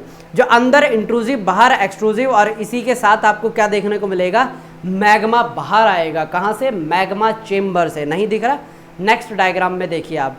चलिए एक बार थोड़ा सा यहाँ पे आप स्क्रीन के ऊपर फोकस कीजिए। अब जो मैग्मा है वो कहाँ से आएगा, मैग्मा चेम्बर, यानी कि मान लीजिए आपको हलवा खाना है, हलवा कहाँ से आएगा, कढ़ाई में से आएगा ना, तो यानी कि जो सोर्स कहाँ है हलवे का, कढ़ाई है। तो इसी तरीके से मैग्मा का सोर्स क्या है, मैग्मा चेम्बर। अब आप हलवा लेके आए, कहाँ से लेके आए, कड़छी निकाल के आपने अपनी प्लेट में डाला। इसी तरीके से जो मैग्मा नीचे था चेम्बर में, ऊपर कहाँ से आया, वेंट के थ्रू आया, ठीक है। किसके थ्रू आया, वेंट के थ्रू आया। और जो इसकी छोटी छोटी ब्रांचेस मतलब आप खा रहे हैं, आपके भाई बोल रहे हैं अरे थोड़ा सा मुझे भी तो चखा दे, हलवा कैसा बना है, तो किससे दे रहे हैं आप, कड़छी से दे रहे हैं, आपकी जो चम्मच है उससे दे रहे हो, चम्मच से दे रहे हो, ठीक है। कुछ तो ऐसे होते हैं ज़्यादा ना चला जाए चम्मच में, थोड़ा सा इतना करके दे देते हैं, ठीक है। कभी कभी हम हंसी मजाक में करते रहते हैं, भाई बोलता है कि थोड़ा सा चखाना, तो मैं बिल्कुल इतना सा देता हूँ। भाई डेफिनेशन क्या है थोड़े की, जितना मेरी जो डेफिनेशन बोलती है थोड़े की वो इतना सा होता है, ठीक है। तो बिल्कुल इसी तरीके से जब मैग्मा या तो पूरा आया है तो वो आएगा वेंट के थ्रू। अगर छोटी छोटी जो बोलते हैं ना, जो लूज पार्ट है या फिर कमज़ोर हिस्सा है अर्थ का, वहाँ से बाहर आया ना, वो या तो आपका डाइक कहलाएगा या फिर सिल्क कहलाएगा, ठीक है। देखते हैं स्टेप बाय स्टेप, ये सारे डायग्राम दिख जाएंगे। और दूसरी ना एक और चीज़, जो यहाँ पे मैग्मा ठंडा होगा, ठीक है, मैग्मा क्या है, एकदम आग खौलती हुई क्या है, यहाँ पे चट्टाने हैं, वो गर्म हुआ है, जब वो ठंडी होगी किस टाइप के स्टोन में कन्वर्ट होंगी, ये पूरी एक लिस्ट तैयार है। इसमें आपके 3 से 4 ज़्यादा इंपॉर्टेंट है जिनके ऊपर आपको क्या करना है, फोकस करना है। गैब्रियो इतना इंपॉर्टेंट नहीं है, पहले जो श्रृंखला है जिसमें एंडेसाइटिक, बसाल्टिक और फिर लास्ट में गैब्रियो दिख रहा है, इच्छा है याद करें तो ठीक है, मेन कौन से एंडेसाइटिक, बेसाल्टिक, एंडेसाइटिक के नीचे है ग्रेनाइटिक, ग्रेनाइटिक के नीचे है प्यूमिक। बताता हूँ ये क्यों इतनी इंपॉर्टेंट है। जो एंडेसाइटिक है उसके अंदर सिलिका ज़्यादा मिलेगा, ठीक है, सिलिका 60% आपको मिलेगा एंडेसाइटिक में। सिलिका क्या होता है, जल्दी ठंडा हो जाता है, ठीक है, सिलिका क्या होगा, जल्दी ठंडा हो जाएगा। और दूसरा है बेसाल्टिक, उसके अंदर आयरन ज़्यादा है, वो जल्दी से ठंडा नहीं होता, यानी कि ये ऐसा नटखट बच्चा है, इसको चाहिए अपनी जिद पूरी करेगा, ठीक है, यानी कि बेसाल्टिक यानी बिगड़ा हुआ बच्चा, ठीक है, इस तरीके से याद कर लीजिए, जो जल्दी से सुधरता नहीं है। और जो एंडेसाइटिक है, अच्छा बच्चा, ठीक है, अच्छा बच्चा एक बार बोलो जल्दी मान जाता है। तो इस तरीके से आपको आई थिंक ये दोनों चीज़ें याद रहेंगी। एंडेसाइटिक यानी कि जल्दी ठंडा हो जाता है, और क्या नाम है दूसरा, बी से बेसाल्टिक, वो ज़्यादा देर तक गर्म रहेगा, ठीक है। तो यानी तो अगली बार जब भी वॉल्केनो बाहर आएगा, एंडेसाइटिक टाइप ऑफ ऊपर है ना भाई साहब, बहुत दम लगाना पड़ेगा, बहुत दम लगाना पड़ेगा। इसलिए बोलते हैं जब अच्छा बच्चा अपने रास्ते से हट जाता है ना, तो उसको रास्ते पे वापस लाने के लिए बहुत ज़्यादा दम लगाना पड़ता है, यानी कि मेंटल एफर्ट लगते हैं, ठीक है, कई बार तो फिजिकल एफर्ट बहुत लगते हैं, समझ गए ना इशारों से। यानी कि ये बेसिकली पेरेंट्स के थ्रू किया जाता है। कभी कभी अगर स्कूल में बच्चा ज़्यादा हो जाता है ना, नटखट अच्छा बच्चा, तो उसकी यहाँ पे, मैं तो नहीं करता भाई, क्या नाम है, स्कूलों के अंदर उसके अच्छे से इतनी बड़ी एक सोटी होती है, या तो पैरों पे टिकती है या हाथ पे टिकती है। अरे मैं जो स्कूल में पढ़ाता ना, एक यूनिक ही उनको मैं वो क्या पनिशमेंट देता था, मैं कहा बेटा बेंच पे बैठे हो, दोनों पैर ऊपर कर लो, आधे घंटे तक पैर ऊपर करके रखने हैं, ठीक है, सिंपल सी ये पनिशमेंट होती थी। उसके बाद क्लास में कोई बोल के दिखाए, उसके बाद उसी दिन नहीं, पूरे साल कोई नहीं बोलता था क्लास में, बेटा आपको जितना आसान लग रहा है ना कि दोनों पैर ऊपर करके बैठना ही तो है, पैरों में इतना दर्द होता है ना, चला नहीं जाता उसके बाद, ठीक है। बच्चे समझ जाते हैं कि मैंने उनको बिना टच किए पनिशमेंट दी है, और वो उनको लाइफ टाइम याद रहती थी। चलिए, ये हर टीचर के अपनी छोटी छोटी ट्रिक होती हैं, क्योंकि देखिए क्या होता है, एक बहुत ही अच्छा कंसेप्ट मेरे को याद आया है यहाँ पे, इसको समझा के फिर बताता हूँ मैं, ठीक है। देखिए यहाँ पे जो आपकी इग्निस रॉक है, क्या होंगी, ठंडी होंगी, ठंडी होने के बाद क्या होती हैं, अरे ठंडी होने के बाद ये अलग अलग रॉक में कन्वर्ट होंगे, एंडेसाइटिक, बेसाल्टिक, गैब्रियो और ग्रेनाइट, और क्या बनेगी इसके अंदर, अभी प्यूमिक। हाँ, प्यूमिक इंपॉर्टेंट पता क्यों है, ये सबसे महंगा पत्थर है, पूछो क्यों, इसके अंदर ना एयर बबल्स होते हैं। क्या होते हैं, एयर बबल्स होते हैं, पानी में डालोगे तैरता रहता है ये, ठीक है। इसलिए कई बार ये धारणा ये होती है कि जो राम सेतु बनाया गया था ना, वो जो प्यूमिक टाइप ऑफ पत्थर थे उन्हीं से बनाया गया था, ताकि वो तैर सके। और दूसरा, सेम इसी क्वालिटी के पत्थर का ना यूज़ करते हैं, जो एडियो को रगड़ा जाता है ना, जो रियल प्यूमिक पत्थर है, बाथरूम में यूज़ होता है, फुटवेयर यानी कि जो आपके पैर है ना उनको घिसने में, उससे जब आप साफ़ करते हैं ना, पैर जल्दी साफ़ हो जाते हैं, ठीक है। ये एक एक्स्ट्रा इंसाइट थी, अरे किताब में लिखा हुआ है, मैंने कहीं से कुछ एक्स्ट्रा सर्च नहीं किया, किताब में लिखा हुआ है, ठीक है। तो ये हो गई आपकी इग्निस रॉक। उसके बाद आता है मेटामॉर्फिज्म। देख लीजिए क्या होता है मेटामॉर्फिज्म, ये एंडोजेनेटिक प्रोसेस है, और ये कब बनता है, हाई हीट, और क्या चाहिए, प्रेशर चाहिए। प्रेशर किस वजह से, या तो ज़मीन का या पानी का। अरे भाई आपने मरियाना ट्रेंच का नाम सुना है, 11 किलोमीटर की गहराई है, 11 किलोमीटर, भाई क्या गहराई होती होगी, और पानी कितना प्रेशर क्रिएट करता है। आपको पता है कोई भी गोताखोर 30 मीटर से ज़्यादा क्यों नहीं जा पाता, ये नहीं कि वो जा नहीं सकता, रीज़न ये है कि जैसे ही वो 30-40 मीटर से नीचे जाना स्टार्ट करता है ना, उसकी जो लंग्स है उसके ऊपर पानी प्रेशर क्रिएट करता है, जिसकी वजह से जब वो ब्रीथ लेना चाहता है ना, उसकी चेस्ट एक्सपैंड नहीं कर पाती है, तो जिसकी वजह से क्या होता है, दम घुटने की वजह से वो मारा जाता है, ठीक है। और यही जो सबमरीन्स होती है ना, वो 800 मीटर से नीचे नहीं जा सकते, क्योंकि 800 मीटर से नीचे जब जाती है ना, मान लीजिए अभी यहाँ पे गैस है, ठीक है, वो आपकी ये जो 1 किलोमीटर का एरिया है इसके अंदर वो फैली हुई है, लेकिन जैसे जैसे आप नीचे जाएंगे ना, प्रेशर बढ़ता जाएगा, तो वो जो हवा है, जो गैस है 1 किलोमीटर के एरिया को एक्वायर की हुई थी ना, वो नीचे आके बस 1 ग्राम के अंदर रह जाएगी। तो अब मुझे बताइए कि जो आप सांस ले रहे हो उसके लिए क्या चाहिए, ऑक्सीजन। वहाँ पे पर्याप्त मात्रा में ऑक्सीजन मिलती नहीं है, इसलिए जो सबमरीन आपको देखने को मिलेंगे ना, जब भी डिटेक्ट होती हैं 300-400 मैक्स 500, उसके बाद वो सस्टेन नहीं कर सकते, क्योंकि वो खुद ब खुद पिचक जाएंगे, ठीक है। कभी मौका मिला तो मैं आपको एनिमेशन है वो मैं आपको ज़रूर दिखाऊंगा सबमरीन का। ओके, तो मेटामॉर्फिज्म समझ में आ गया। मेटामॉर्फिज्म सिंपल सा है, इसके अंदर हाई हीट और प्रेशर चाहिए। कैसे चाहिए ये देखिए डायग्राम के अंदर आपको समझ में आ रहा है। ऊपर से पानी का प्रेशर, फिर उसके बाद लेयर किसकी, मिट्टी की लगा लीजिए, या फिर आप जो रॉक है उसकी लगा लीजिए। नीचे क्या बन रहा है, हीट अप क्रिएट हो पा रही है। अब यहाँ पे सवाल आता है ये हीट आई कहाँ से, ये हीट आई यहाँ से, ये वाला जो आपको कंसेप्ट दिख रहा है ना जो लिखा हुआ है, हीट आई यहाँ से, ठीक है। नेक्स्ट उसके बाद आता है कि बनते क्या हैं इसके अंदर से। अरे भाई मार्बल मिलते हैं इसके अंदर से, और ये आपके, हाँ इसके अंदर ना दो आप याद रखिएगा, ग्नीज, देखिए ग्नीज और सिस्ट, क्वाजाइड के साइड में लिखा हुआ है सिस्ट, और ग्नीज ऊपर लिखा हुआ है दूसरे नंबर पे, ठीक है। तो यहाँ पे अब देखिए ये दो इंपॉर्टेंट क्यों हैं, आपको क्यों याद रखना है।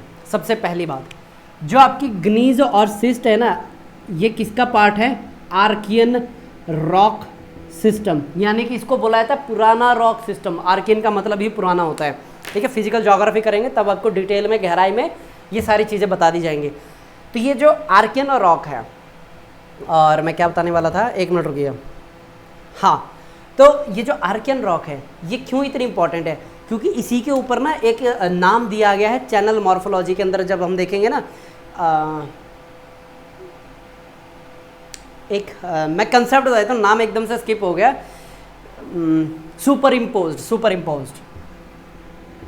Imposed type of drainage system. ये क्या होता है, मान के चलिए ये कौन सी ज़मीन है, सेडिमेंट्री टाइप ऑफ रॉक है, ठीक है। SR है यानी कि सेडिमेंट्री रॉक है। नीचे आपकी कौन सी है, AR यानी कि आर्कियन रॉक है। अब देखिए होगा क्या, जब यहाँ से क्या जाएगा, पानी जाएगा, वो क्या करेगा, इसको इरोड करना स्टार्ट करेगा। पहले यहाँ पे, फिर इधर, फिर इधर।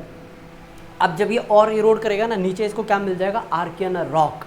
तो अब आपको पता कैसे देखने को मिलेगा, यहाँ सेडिमेंट्री, नीचे तल पे क्या मिल रहा है, आर्कियन रॉक। तो ऐसा लगता है कि ये जो ड्रेनेज सिस्टम है ना, उठा के रखा गया है। क्या रखा गया है, उठा के इस ड्रेनेज सिस्टम को इस जगह पे रखा गया है। तो इस तरीके के क्या बोलते हैं, super impose type of drainage system, ठीक है। तो ये ग्नीज और सिस्ट वहाँ पे भी आएंगे, तो थोड़ा सा याद रखिएगा, ये आपको मैंने यहाँ पे अभी बता दिया है। चलिए आगे, सैंडस्टोन। उसके बाद जो आपके मेटामॉर्फिक रॉक है उनका किस तरीके से साइकिल बनता है, शेल, स्लेट, सिस्ट, ग्नीज, फिर उसके बाद मेटामॉर्फिज्म। ये एक पूरा साइकिल है, इसको आप देख लीजिए, ठीक है। जैसे जैसे टेम्परेचर बढ़ता जाएगा इनके शेप और साइज चेंज होते जाएंगे। यहाँ से स्टार्ट होता है अर्थक्वेक का, ठीक है। अर्थक्वेक में क्या होगा, सिस्मिक एक्टिविटी, ठीक है। ये क्या हुई है, जो फोकस एरिया वहाँ से जनरेट हुई है, और एपी सेंटर यानी कि ज़मीन, यहाँ पे जो है कंपन स्टार्ट हुई है। ये मेरी ज़मीन है ऊपर, यहाँ पे क्या हुई है, फोकस, ठीक है, यहाँ से स्टार्ट हुई है। लेकिन ज़मीन तो मेरी यहाँ पे है ना, फील इधर हो रहा है, तो ये क्या कहलाएगा, एपी सेंटर, ठीक है। फोकस जहाँ पे है, एपी सेंटर जहाँ फील हुआ है, समझ में आ गया। देखिए तो ये क्या है, अलग अलग तरीके से आपको मैं अभी दिखाना चाहूँगा कि किस तरीके से जो अर्थक्वेक है, इसमें वो स्लाइड्स नहीं लगी हैं, कोई बात नहीं। तो ये क्या करती हैं, अलग अलग जो इसके अंदर वेव्स होती है ना, वो डिफरेंट टाइम के ऊपर रीच करती हैं जहाँ पे एपी सेंटर होता है ना उधर, ठीक है। इसलिए बोला जाता है जब पहली बार का झटका मिले ना, निकल जाओ वहाँ से। मान लीजिए आपको जो पहला झटका लगता है ना, वो होता है P वेव का, यहाँ पे देखिए लिखा भी हुआ है। और जो दूसरा झटका होता है ना, वो डिजास्ट्रस होता है, वो S वेव का होता है। P वेव क्या होती है, ऐसे जाएगी, ठीक है। और S वेव पता क्या होगी, S वेव इस तरीके से, ठीक है।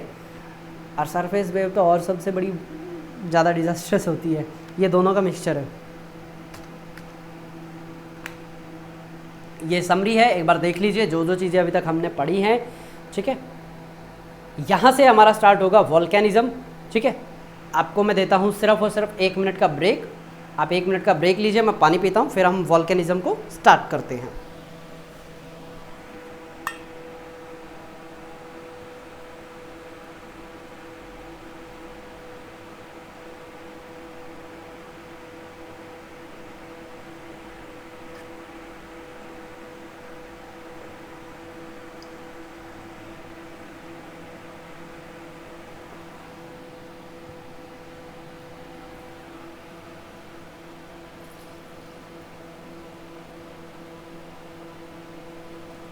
करें अपना काम स्टार्ट। वोल्केनिज्म से। चलिए देखिए वोल्केनिज्म बेसिकली होता क्या है। अरे भाई जो अभी तक हमने देखा है बिल्कुल ऊपर ऊपरी सतह से, अभी हमें देखना है कि भाई ऊपर आने के बाद ये क्या तांडव करता है वोल्केनो। ठीक है, बहुत सारी इसके अंदर मैंने पीछे कुछ पास्ट में ज़्यादा सीवियर जो सुपर वोल्केनो जिनको बोला जाता है ना, उनकी भी पिक्चर्स यहाँ पे मैंने लगाई हैं, ध्यान से देखिए। ठीक है, अब बेसिकली वोल्केनो होता क्या है, लास्ट में ये सारी चीज़ें मैंने बताई हैं।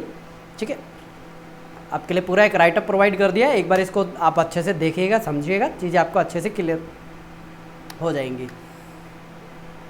ओके चले आगे। अच्छा वेंट पूछ रहे हो, देखिए वेंट ये यहाँ पे आपको अलग से एक बिल्कुल सीधा नीचे से ऊपर आ रहा है और फिर एक अलग से बनती हुई दिख रही है ना, वेंट वो है।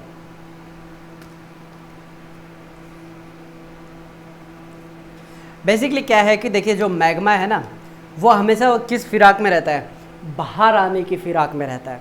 ठीक है, और वो बाहर आएगा कहाँ से, जहाँ पे क्या होगी, लेयर्स बनी होती हैं। क्या होती हैं, लेयर्स बनी होती हैं। ठीक है, किस तरीके से, एक तो ये पूरा रॉक है, इसको तोड़ना आसान होगा किसके लिए, लावा के लिए, या फिर अभी मैं एक और बना रहा हूँ यहाँ पे वो देखिएगा, या फिर कुछ इस तरीके की रॉक सिस्टम है।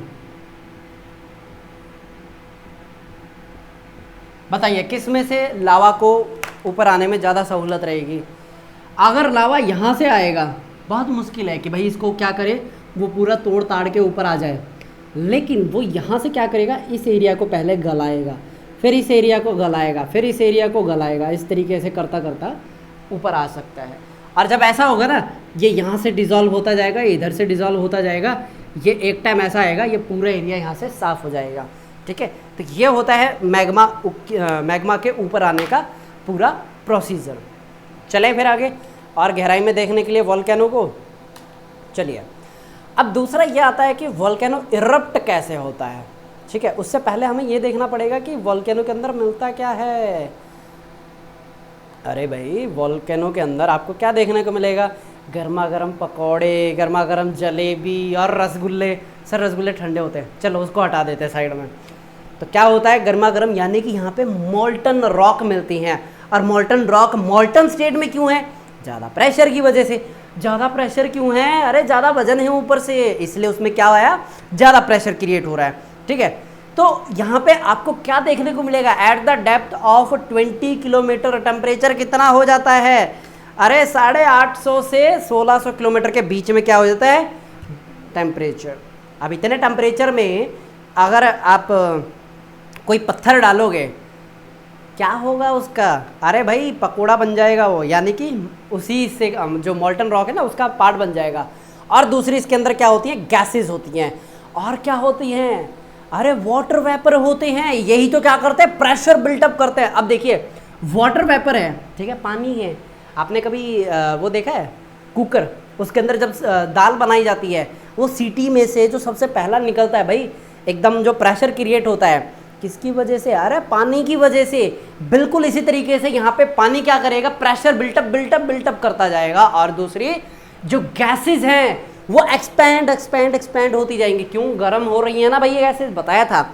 जैसे ही गैस गर्म हुई उसका वॉल्यूम बढ़ता है। क्या बढ़ेगा, वॉल्यूम बढ़ेगा। वॉल्यूम बढ़ेगा, मान लीजिए ये मैं बिल्कुल टेम्परेचर कम है, टेम्परेचर बढ़ता गया बढ़ता गया बढ़ता गया बढ़ता गया, क्या हो गया, एकदम एक्सपैंड हो गया। अब ये एक्सपैंड हो गया, क्या चाहिए इसको, ज़्यादा जगह चाहिए। ऐसे करोड़ों मॉलिक्यूल्स है किसके, गैसेस के, उनको पूरी ऐसी जगह चाहिए। अरे बोर्ड छोटा पड़ जाएगा अगर मैं और ज़्यादा, वैसे फूल नहीं सकता, समझाने के लिए किया जा सकता है।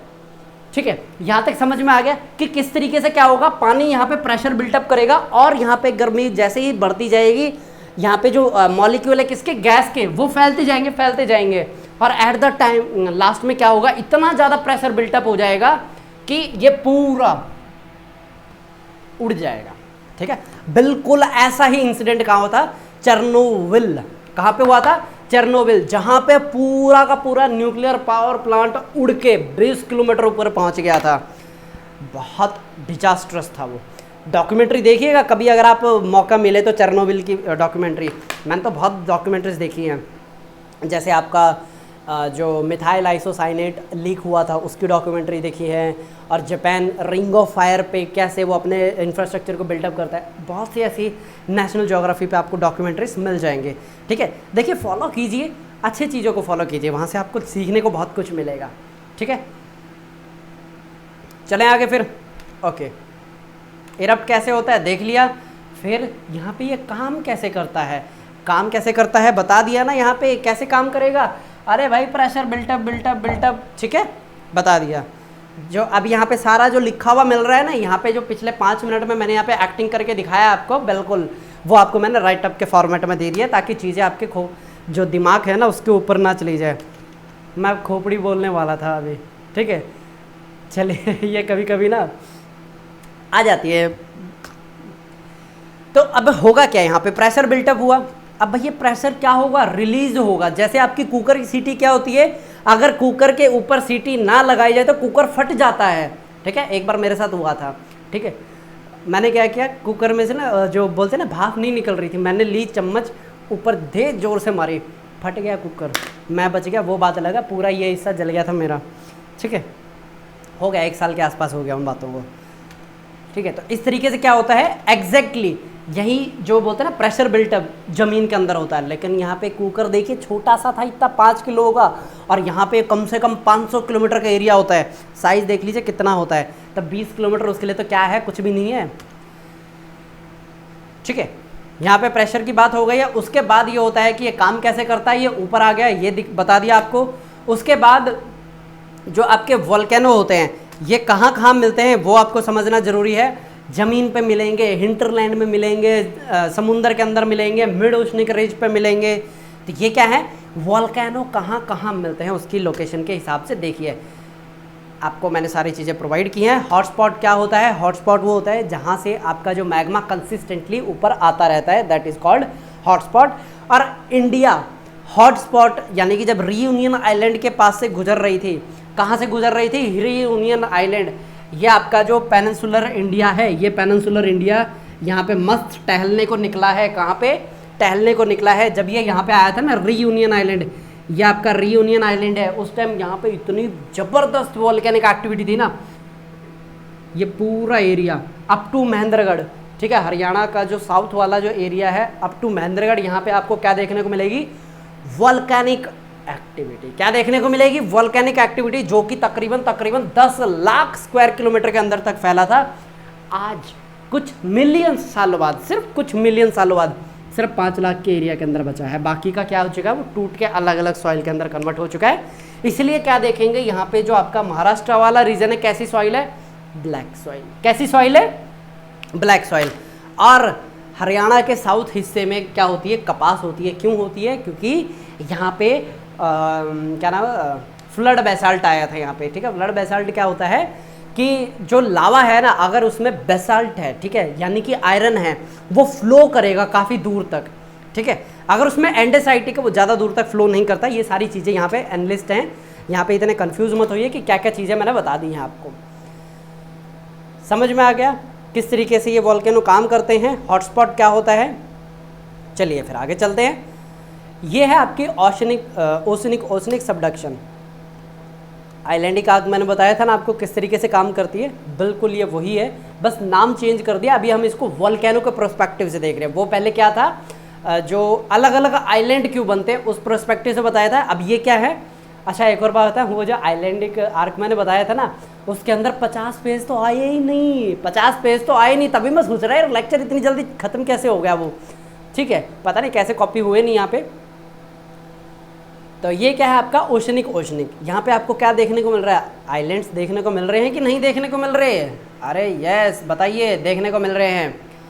तो ये आपका क्या कहलाएगा, ओशनिक सबडक्टिंग। और यहाँ पे आपकी वॉल्केनिक एक्टिविटी है, और इधर ज़्यादा आपको क्या बोलते हैं, भारी भरकम ज्वालामुखी नहीं मिलेंगे, क्योंकि ये क्या होता है, ईजिली ठंडे हो जाते हैं। ईजिली ठंडे हो जाते हैं मतलब जल्दी से किसके कांटेक्ट में आते हैं, पानी के कांटेक्ट में आते हैं। चलिए, ये है आपका पूरा मिड ओशनिक रिज, जो कि समुंदर के अंदर फैली हुई है, और 78,000 किलोमीटर इसकी लंबाई है। कितनी है, 78 किलोमीटर 1000 इसकी लंबाई है। ठीक है, अपना एक कभी टॉपिक गया अर्थक्वेक, है ना। चलिए इसके अंदर एक पॉइंट था, मिस हो गया, एकदम से याद आ गया, चलो मैं बता देता हूँ आपको, ठीक है। बहुत इंपॉर्टेंट पॉइंट है वो। आप ज्योग्राफी के स्टूडेंट हो, इतना तो आई थिंक एग्जामिनर है, जब आप इंटरव्यू में बैठे होगे तो आपसे पूछा जा सकता है, ठीक है। सवाल क्या है? सवाल ये है व्हाट इज रिएक्टर स्केल, ठीक है। व्हाट इज रिएक्टर स्केल, उसमें ये सिंपल सा मैं आपको समझा देता हूँ, बाकी आप अपनी ऑन लैंग्वेज में बता लीजिएगा। अगर रिएक्टर स्केल पे 1 आया है, ठीक है, बोलते हैं ना कि 7 दशमलव का अर्थक्वेक आया, एक्सेट्रा एक्सेट्रा। अगर रिएक्टर स्केल पे 1 है, ठीक है, इसकी थोड़ी सी बात हम अभी करते हैं ख़त्म। अगर ये बोला जाता है ना रिएक्टर स्केल पे 2 है, तो ये पता क्या बताता है, ये जो एक के पास एनर्जी है, मान के चलिए 100 है, तो ये एक का 32 गुना है। कितना है? 32 टाइम। तो ये कितना हो गया? 3200। अब ये मैं पूछ रहा है इस 100 की वैल्यू कहाँ से है, ये मैंने वैसे एग्जाम्पल के लिए ली है। अगर बोला जाता है रिएक्टर स्केल पे 3 है, तो इसका 32 गुना होता है। फिर उसी तरीके से 4, 5, 6, 7, 8, 9 कर लीजिए इसको 32, फिर 32, फिर 32, फिर 32 करते जाइए, कहाँ तक लेके जाओगे। तो यहाँ पे देखिए, अब तक जो ह्यूमन हिस्ट्री है वहाँ पे अगर हम किसकी बात करें, अर्थक्वेक की इंटेंसिटी की बात करें, 9.5 तक मेजर किया गया है, ठीक है। 10 के रिकॉर्ड मिलते हैं, लेकिन इतने पुख्ता सबूत नहीं है उसके। वाह, पुख्ता सबूत, एकदम जर्नलिस्ट जैसी मेरे लगा कि मैं एकदम जर्नलिस्ट बन गया। तो क्या है कि आपके जो अर्थक्वेक यहाँ पे आए हैं अर्थ के ऊपर, 9.5 मेज़र किया है, 10 भी मेज़र किया है, ठीक है। लेकिन अगर मैं आपसे बात करूँ, अगर, हाँ चलिए मैं 10 को ही थोड़ा सा एक्सप्लेन करता हूँ। अगर 10 मैग्नीट्यूड का जो अर्थक्वेक है आना है, तो उसके लिए कितनी बड़ी फॉल्ट लाइन होनी चाहिए?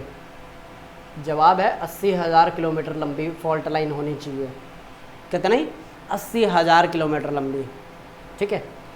तो इसलिए मैं ये बोल रहा हूँ कि ये 10 वाला ना अभी तक मैंने कहीं पे पढ़ा नहीं है, लेकिन 1-2 सोर्सेज में मुझे मिला है जो क्रेडिबल नहीं है इतने, इसलिए मैं इसके ऊपर इतना फोकस नहीं कर रहा। 9.5 का तो मैं श्योर हूँ, ठीक है। सुनामी आई है 9.5 के आसपास की कई बार, अरे जब सुनामी आई ना उससे पहले। और सवाल ये है कि 20 के मैग्नीट्यूड का अगर अर्थक्वेक आएगा तो व्हाट विल हैपन, दिमाग दौड़ाइएगा। If earth experience earthquake of the magnitude of 20 what will happen, दिमाग दौड़ाइएगा, बहुत कुछ सीखने को मिलेगा आपको कि अर्थ पे अगर 20 की मैग्नीट्यूड का क्या आएगा, अर्थक्वेक आएगा, तो उसके लिए क्या क्या ज़रूरतें हैं। जब आप उन ज़रूरतों को थोड़ा सा सर्च करते हुए जाएंगे तो बहुत सी ऐसी चीज़ें मिलेंगी, आप भी हैरान हो जाओगे, अरे ये भी थी चीज़ें। तो ये एकदम मिड ओशनिक रेस देखा ना मैंने 78, तब मुझे एकदम नंबर याद आ रहे, ये मैंने शायद बच्चों को बताया नहीं, ठीक है। तो देख लीजिएगा इसको, रिसर्च के ऊपर है, आपके इंटरेस्ट के ऊपर है। हॉटस्पॉट क्या होता है देख लीजिए, क्या होता है हॉटस्पॉट। नेक्स्ट, ये पार्ट्स ऑफ वोल्केनो, ठीक है। सिंपल सा, जो पहले मैंने बोला था कि क्या होता है, वेंट होता है ना। अब देखते हैं इसके अंदर मैंने शायद एंडोजेनेटिक इंट्रोजिव लैंडफॉर्म है वो बनाया कि नहीं बनाया। मैग्मा क्या होता है, मैग्मा चेम्बर क्या होता है, वेंट, कोन, देखते जाइए। अरे ये क्या हुआ, व्हाट हैपन भाई, ये ख़त्म कैसे हो गया? 1 मिनट दीजिए भाई, ये फिर दोबारा ना मेरे को लगता है कि ये गड़बड़ हो गई है। दया, ये तो गड़बड़ हो गई है, इसके अंदर देखना पड़ेगा। अरे बहुत सारी हैं इसके अंदर, वोल्केनो जो वोल्केनिज़म है ना, इसके अंदर मैंने बहुत सारी रखी हुई है। तो मैं इसको वीडियो को करता हूँ अभी पॉज, यहाँ पे एक बार देखता हूँ बाकी की स्लाइड्स गई कहाँ। ओके, मिल गई हैं भाई, यहीं पे ही लगा रखी थी बस। यहाँ पे जो एज़ पर जो सिस्टम है 100 पेजेस से ज़्यादा मैं दिखा नहीं सकता, यानी कि ऑलरेडी 100 पेजेस हो चुके हैं क्या? अरे पता ही नहीं चलता 100 पेजेस का। तो माइट भी पिछली बार भी ऐसा ही हुआ होगा, आइलैंडिक आर्क आपको पूरा नहीं दिखाया ना मैंने। तो देखिए, ये आपने देखा मैग्मा, मैग्मा चेम्बर, फिर उसके बाद वेंट, और फिर उसके बाद कोन। कोन बेसिकली होता क्या है, देखिए ये आपका मान के चलिए सबसे पहले लावा निकला, जम गया यहाँ पे, ठीक है। उसके बाद जो दूसरा आया, ये लेयर जम गई यहाँ पे सेकंड की, ठीक है। उसके बाद फिर क्या निकला, मैग्मा निकला, जम गया यहाँ पे। फिर उसके बाद क्या निकला, सेकंड लेयर, ठीक है। तो ये क्या बनता जा रहा है? अरे भाई ये कोन बनता जा रहा है। मैंने यहाँ पे क्या बोलते हैं, अनार नहीं बनाया है, ये कोन है। इस तरीके से अगर हम यहाँ पे इसको एक जगह पे इस तरीके से जोड़ देंगे ना, तो ये क्या बन जाएगा, एक पूरा कोन बन जाएगा, जो अभी हमने एक देखी है ना स्टेटमेंट, ठीक है। ये कंपोजिट टाइप ऑफ वोल्केनो होते हैं जिसमें लेयर बाय लेयर पायरोक्लास्टिक, जो ब्लैक को यहाँ पे मैंने ब्लैक को यूज़ करके बनाई है ना, ये पायरोक्लास्टिक लेयर है आपकी, ठीक है। चलिए आगे, ये सारी चीज़ें ना मैंने तैयार की हुई हैं, इसकी टेंशन मत लीजिए, ठीक है। ओके, माउस को करते हैं साइड में। ये आपको पूरा जो मैंने यहाँ पे लिख के दिखाया है ये शो कर रहा है स्टेप बाय स्टेप पूरे डायग्राम के अंदर, कोन कहाँ पे है, पैरासाइटिक कोन कहाँ पे है, वेंट कहाँ पे है, ठीक है, करेटर कहाँ पे है, समिट कहाँ पे है, लावा, सिल, ठीक है। चलिए आगे चलें। इसके बाद ये आता है कि वोल्केनो कितने टाइप के होते हैं। एक्टिविटी के आधार पे, किसके आधार पे, एक्टिविटी के आधार पे वोल्केनो कितने टाइप के होते हैं, 3। या तो खेलने कूदने वाले, या फिर पड़े पड़े सिर्फ टीवी देखने वाले, या सिर्फ सोने वाले। यानी या तो आपको एक्टिव वोल्केनो मिलेंगे, ठीक है, या तो डॉर्मेंट वोल्केनो मिलेंगे, या फिर एक्सटिंक्ट वोल्केनो मिलेंगे। यानी कि ऐसा कभी हुआ करता था। देखते हैं कैसे। ये आपको डायग्राम से कुछ समझ में आया? एक्टिव का मतलब अरे बिल्कुल तरोताज़ा, जब बोलो वो तब खेलने को तैयार।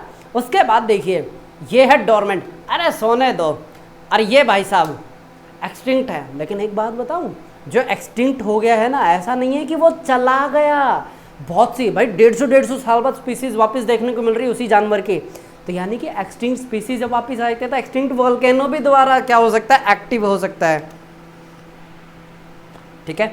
तो एक्टिविटी के आधार पे आपके 3 वोल्केनो हैं, 3 टाइप के, एक्टिव, डॉर्मेंट एंड एक्सटिंक्ट। फिर उसके बाद आते हैं कि जो टाइप ऑफ वोल्केनो है इरप्शन के आधार पे कैसे हैं, एक्सप्लोजिव, ठीक है। ये है एक्सप्लोजिव वोल्केनो। अरे कुछ आपको मशरूम टाइप में इसमें दिख रहा है, कुछ ऐसे ही गुबार सा दिख रहा है, ये 20 किलोमीटर की हाइट तक का है भाई। कभी आप ये सोच रहे हो कि बस 1-2 किलोमीटर की हाइट पे है, ठीक है। ये क्या है, एक्सप्लोजिव टाइप ऑफ, ठीक है। इसके अंदर मैग्मा कितना निकलता है, अरे 1000 किलोमीटर जो है ना, 1000 क्यूबिक किलोमीटर के आसपास, जो इतना इसमें से क्या निकलता है, मैग्मा निकलता है। कैसा होगा, अरे हजार्डस होगा या फिर फ़ायदेमंद होगा। अरे भाई फ़ायदेमंद भी होता है और हजार्डस भी होता है। छोटे टाइम में हजार्डस है, लंबे टाइम में बहुत फ़ायदेमंद है, क्योंकि ऐसे ऐसे मिनरल्स बाहर आते हैं जो कभी अर्थ की जो अभी भूपट्टी आपको दिख रही है, यानी क्रस्ट के ऊपर कभी थे नहीं, ठीक है। तो ये आए हैं क्या, एक्सप्लोजिव इरप्शन के वजह से बाहर आए हैं। और ये large column of eruption of ash कहाँ देखने को मिल रहा है, अलास्का का माउंट रोबोट, ठीक है। कभी भी पायरोक्लास्टिक जो मटेरियल निकलता है ना, उसके सामने खड़े होकर मत देखिएगा। अरे मैं इसकी स्पीड चेक करता हूँ, 300 किलोमीटर आवर की स्पीड से ट्रैवल करते हैं भाई।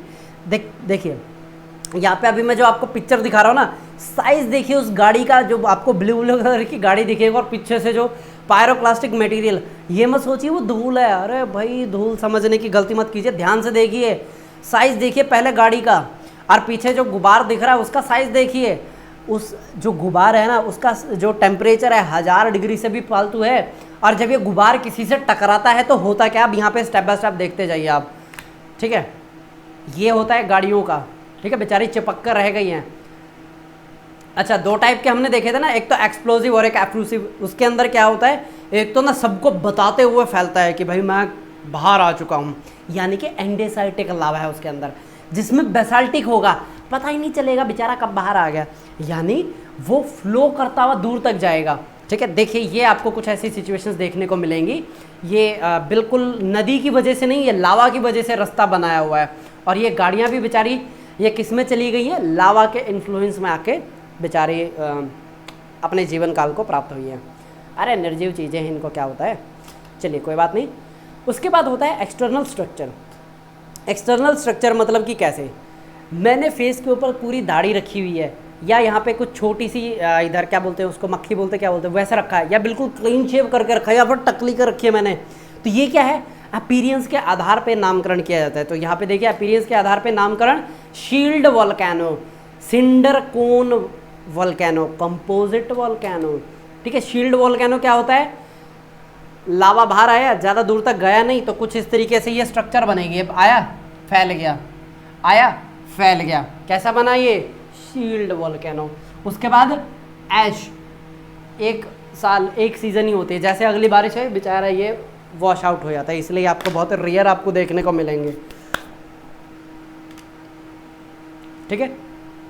चले, शील्ड, कोन, कंपोजिट, ओके। आगे आता है ये जो शील्ड है, देख लीजिएगा आप इसको एक बार, ठीक है। ये आगे आता है आपका मोना किया हवाई, ठीक है। अरे कहाँ गया, हाँ ये रहा। जो शील्ड वोल्केनो है उसका एग्जांपल है मोना किया, कुछ इस तरीके से आपको दिख रहा है। एक चीज़ नोट की है इसमें आपने, अरे एक ऐसा लग रहा है किसी ने स्केल से लेके ऊपर ऊपर क्या कर दिया, सफ़ेद कलर कर दिया। अरे भाई सफ़ेद कलर वो स्केल से नहीं किया, जैसे ही 4000 की हाइट होती है, यानी कि 4000 मीटर की हाइट कर रहा हूँ या फिर 4 किलोमीटर की हाइट, उसके ऊपर क्या होता है, एडियाबैटिक लैप्स रेट की वजह से जो हवा होती है ना, एयर के अंदर मॉइस्चर होती है, ठीक है, वो किस में कन्वर्ट हो जाती है, आइस क्रिस्टल के अंदर कन्वर्ट हो जाती है। किसके अंदर कन्वर्ट हो जाती है, आइस क्रिस्टल में कन्वर्ट हो जाती है, ठीक है। इसलिए आपको ये जो मोना किया का जो मैं यहाँ पे एग्जांपल शो कर रहा हूँ, ऊपर ऊपर क्या दिख रहा है, बिल्कुल सफ़ेद, नीचे दिख रहा है बिल्कुल ब्लैक। अरे ब्लैक एंड व्हाइट मूवी जैसा नहीं दिख रहा है ये।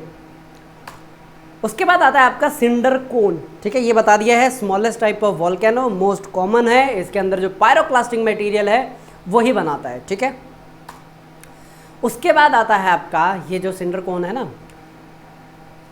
मैक्सिको के अंदर, ये एग्जांपल मतलब ये जो वोल्केनो है ये आपको मैक्सिको के अंदर देखने को मिलेगा, पेरिक्विटन, ठीक है। अरे भाई ये एग्जांपल्स याद रखने हैं आपको, ठीक है, एग्जांपल्स याद रखने हैं। और ये जितने भी यहाँ पे टाइप आ रहे हैं ना, राइट अप जो क्या बोलते हैं, मार्किंग मैं करवा दूंगा, उसमें से आप पढ़ लीजिएगा, ठीक है।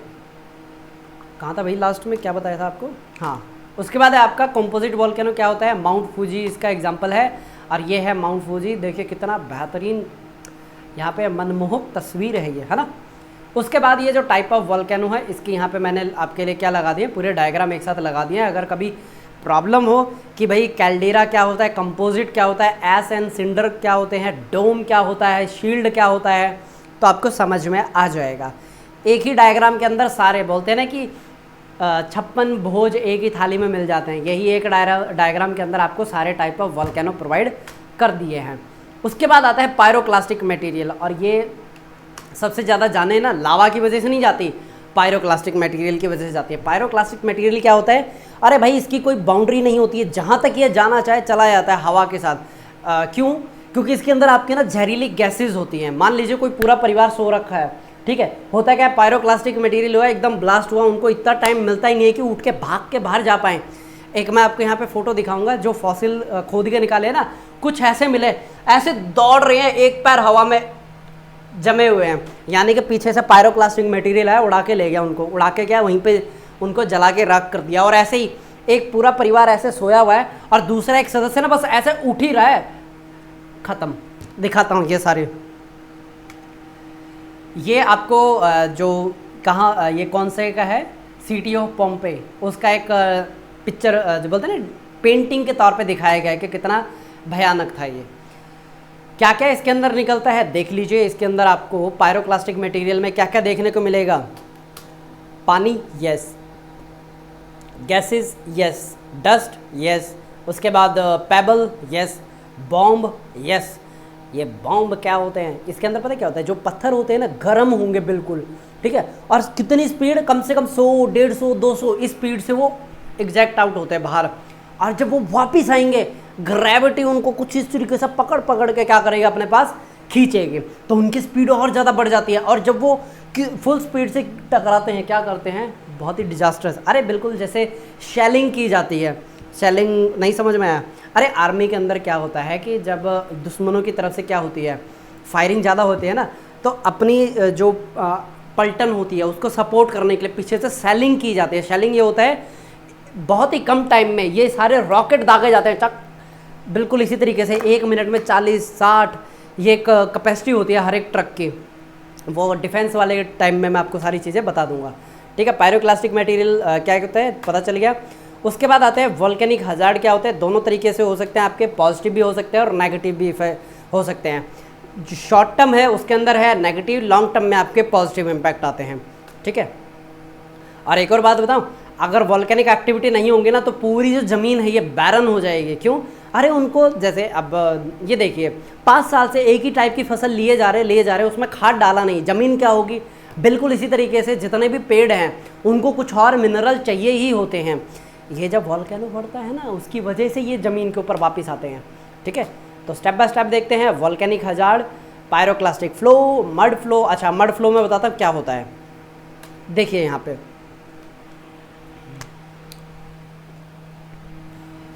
इसी का एग्जांपल ले लेते हैं। ये जो हमने बनाया है इस पे क्या है?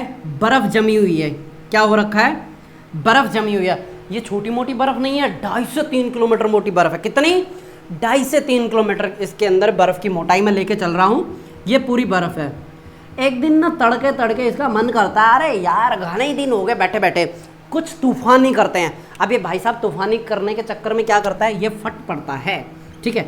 अब होगा क्या? टेम्परेचर ज़्यादा हो गया, ये पूरा जो आइस कैप है ना पिघल जाएगा। क्या होगा? पिघल जाएगा। अब यहाँ पे दो ताकत आ गई है। किसकी? एक तो गर्म, ऊपर से पानी भी है यहाँ पे। और क्या होगा यहाँ पे? ये फ्लो करना स्टार्ट करेगा। क्या करेगा? फ्लो करना स्टार्ट करेगा। फ्लैश फ्लड का नाम सुना है आपने? ये भी इसकी वजह से भी आपको फ्लैश फ्लड देखने को मिलेगा। यानी कि ये पूरा एरिया क्या करेगा? इस तरीके से फ्लो करना स्टार्ट कर देगा। यानी कि इसमें जब मिट्टी मिल जाएगी मड फ्लो कहलाएगा, ठीक है।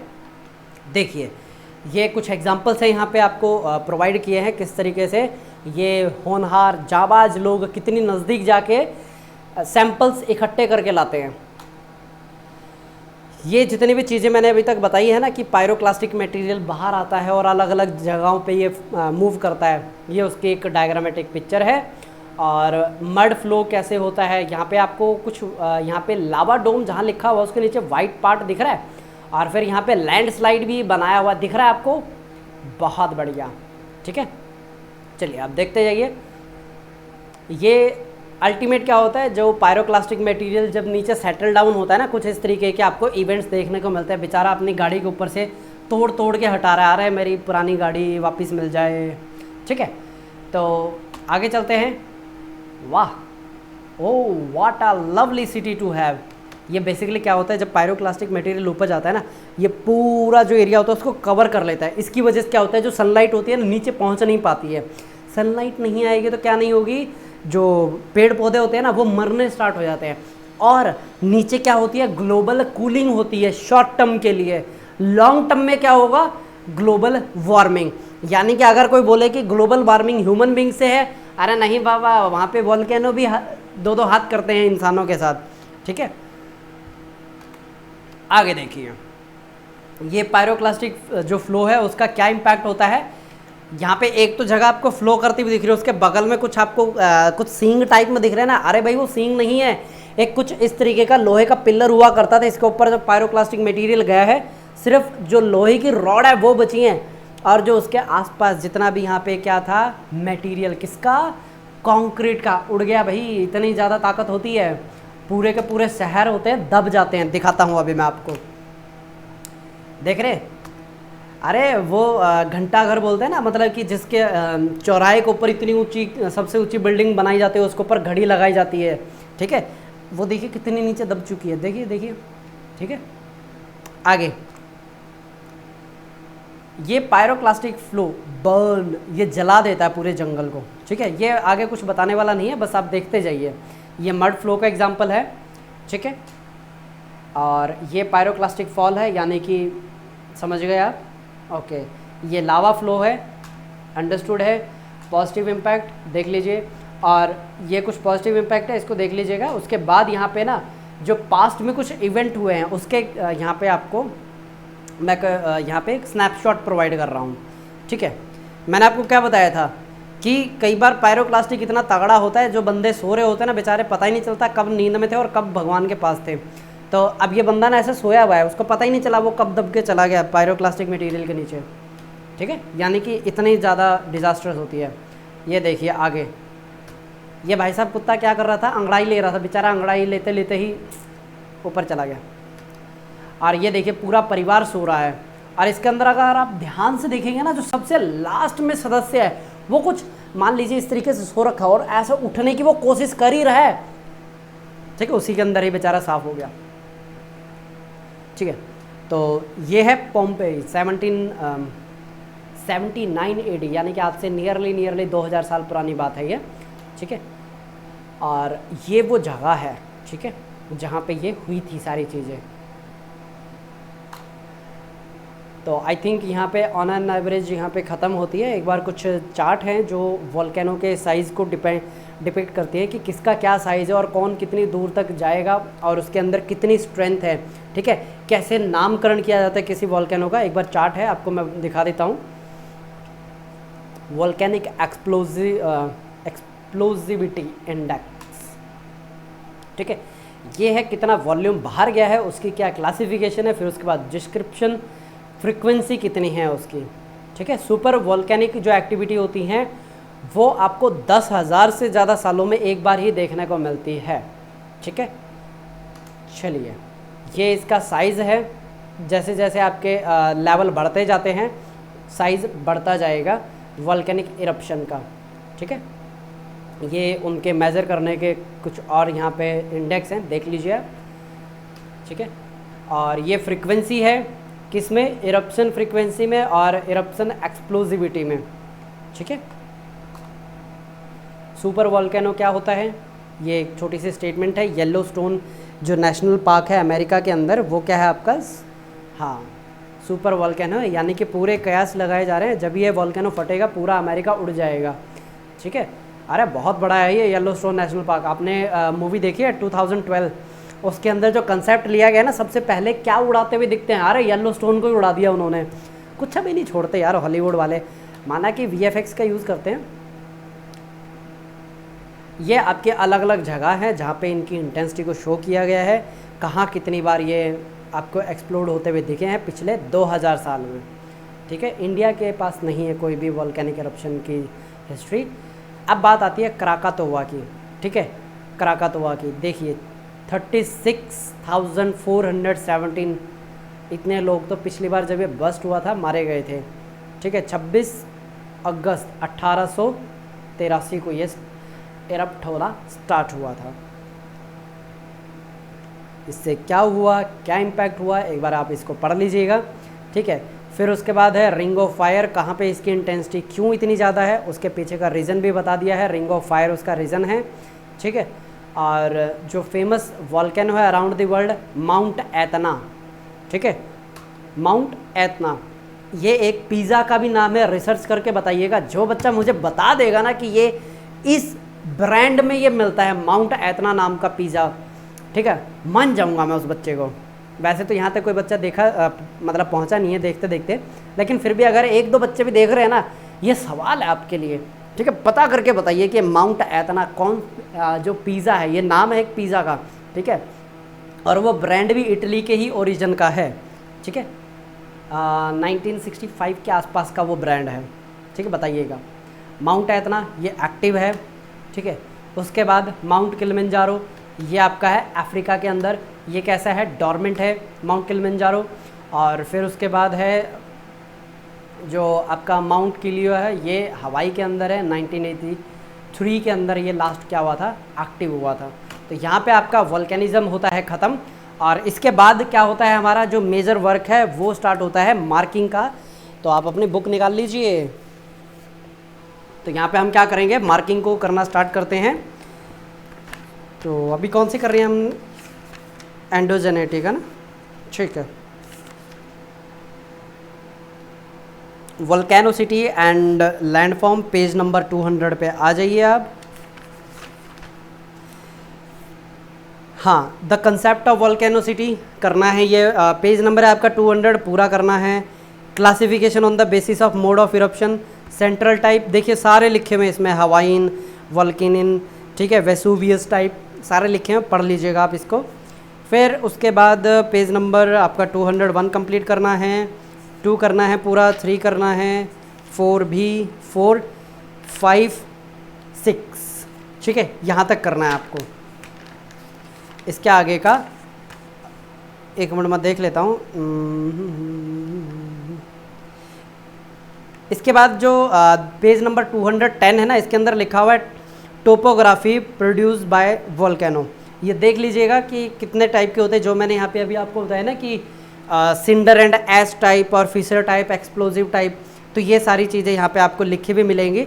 इनकेस अगर आपको वो समझ में नहीं आए तो यहाँ से आप रीड आउट कर लीजिएगा, पेज नंबर 210 से है। यहाँ पे आपको एक्सट्रूसिव और इंट्रूसिव दोनों मिलेंगी। सबसे पहले आपको मिलती हैं सिंडर एंड एश कोन, दूसरा आपको मिलेगा इसके अंदर कंपोजिट कोन, फिर आपको मिलेगा पैरासाइटिक कोन, फिर मिलेगा आपको बेसिक लावा कोन, पेज नंबर 211 पे बेसिक लावा, फिर उसके बाद एसिडिक, फिर उसके बाद है लावा डोम, फिर है लावा प्लंज, ठीक है। फिर उसके बाद आता है डिप्रेस्ड फॉर्म्स यानी कि क्रेटर। क्रेटर बेसिकली क्या होता है, मान लीजिए ये क्या थे आपके, पूरा एक वॉल्केनो था, ये क्या हो चुका है, अपना पूरा साइकिल कंप्लीट कर लिया इसने। अब ये वॉल्केनो जब अपना पूरा साइकिल कंप्लीट कर लेगा ना, ये एक डिप्रेशन बन जाएगा यहाँ पे, ठीक है, कुछ इस तरीके का डिप्रेशन बन गया। और नीचे की जो वेंट है अब वो ख़त्म हो चुकी है, ठीक है, ये वेंट ख़त्म हो गई है, तो ये कुछ इस तरीके का आपको एक स्ट्रक्चर देखने को मिलेगा। और इस स्ट्रक्चर के अंदर क्या मिलेगा, पानी भरा हुआ मिलेगा आपको, ठीक है, यहाँ पे आपको पानी भरा हुआ मिलेगा, ठीक है, यही कैल्डेरा है। आगे डायग्राम भी दिए हुए हैं। फिर उसके बाद है इंट्रूसिव टाइप, बेकोलेथ, फैकोलेथ, देख लीजिएगा एक बार। यहाँ पे एक बहुत ही इंपॉर्टेंट पॉइंट है किसका, सूडो वॉल्केनिक फीचर का।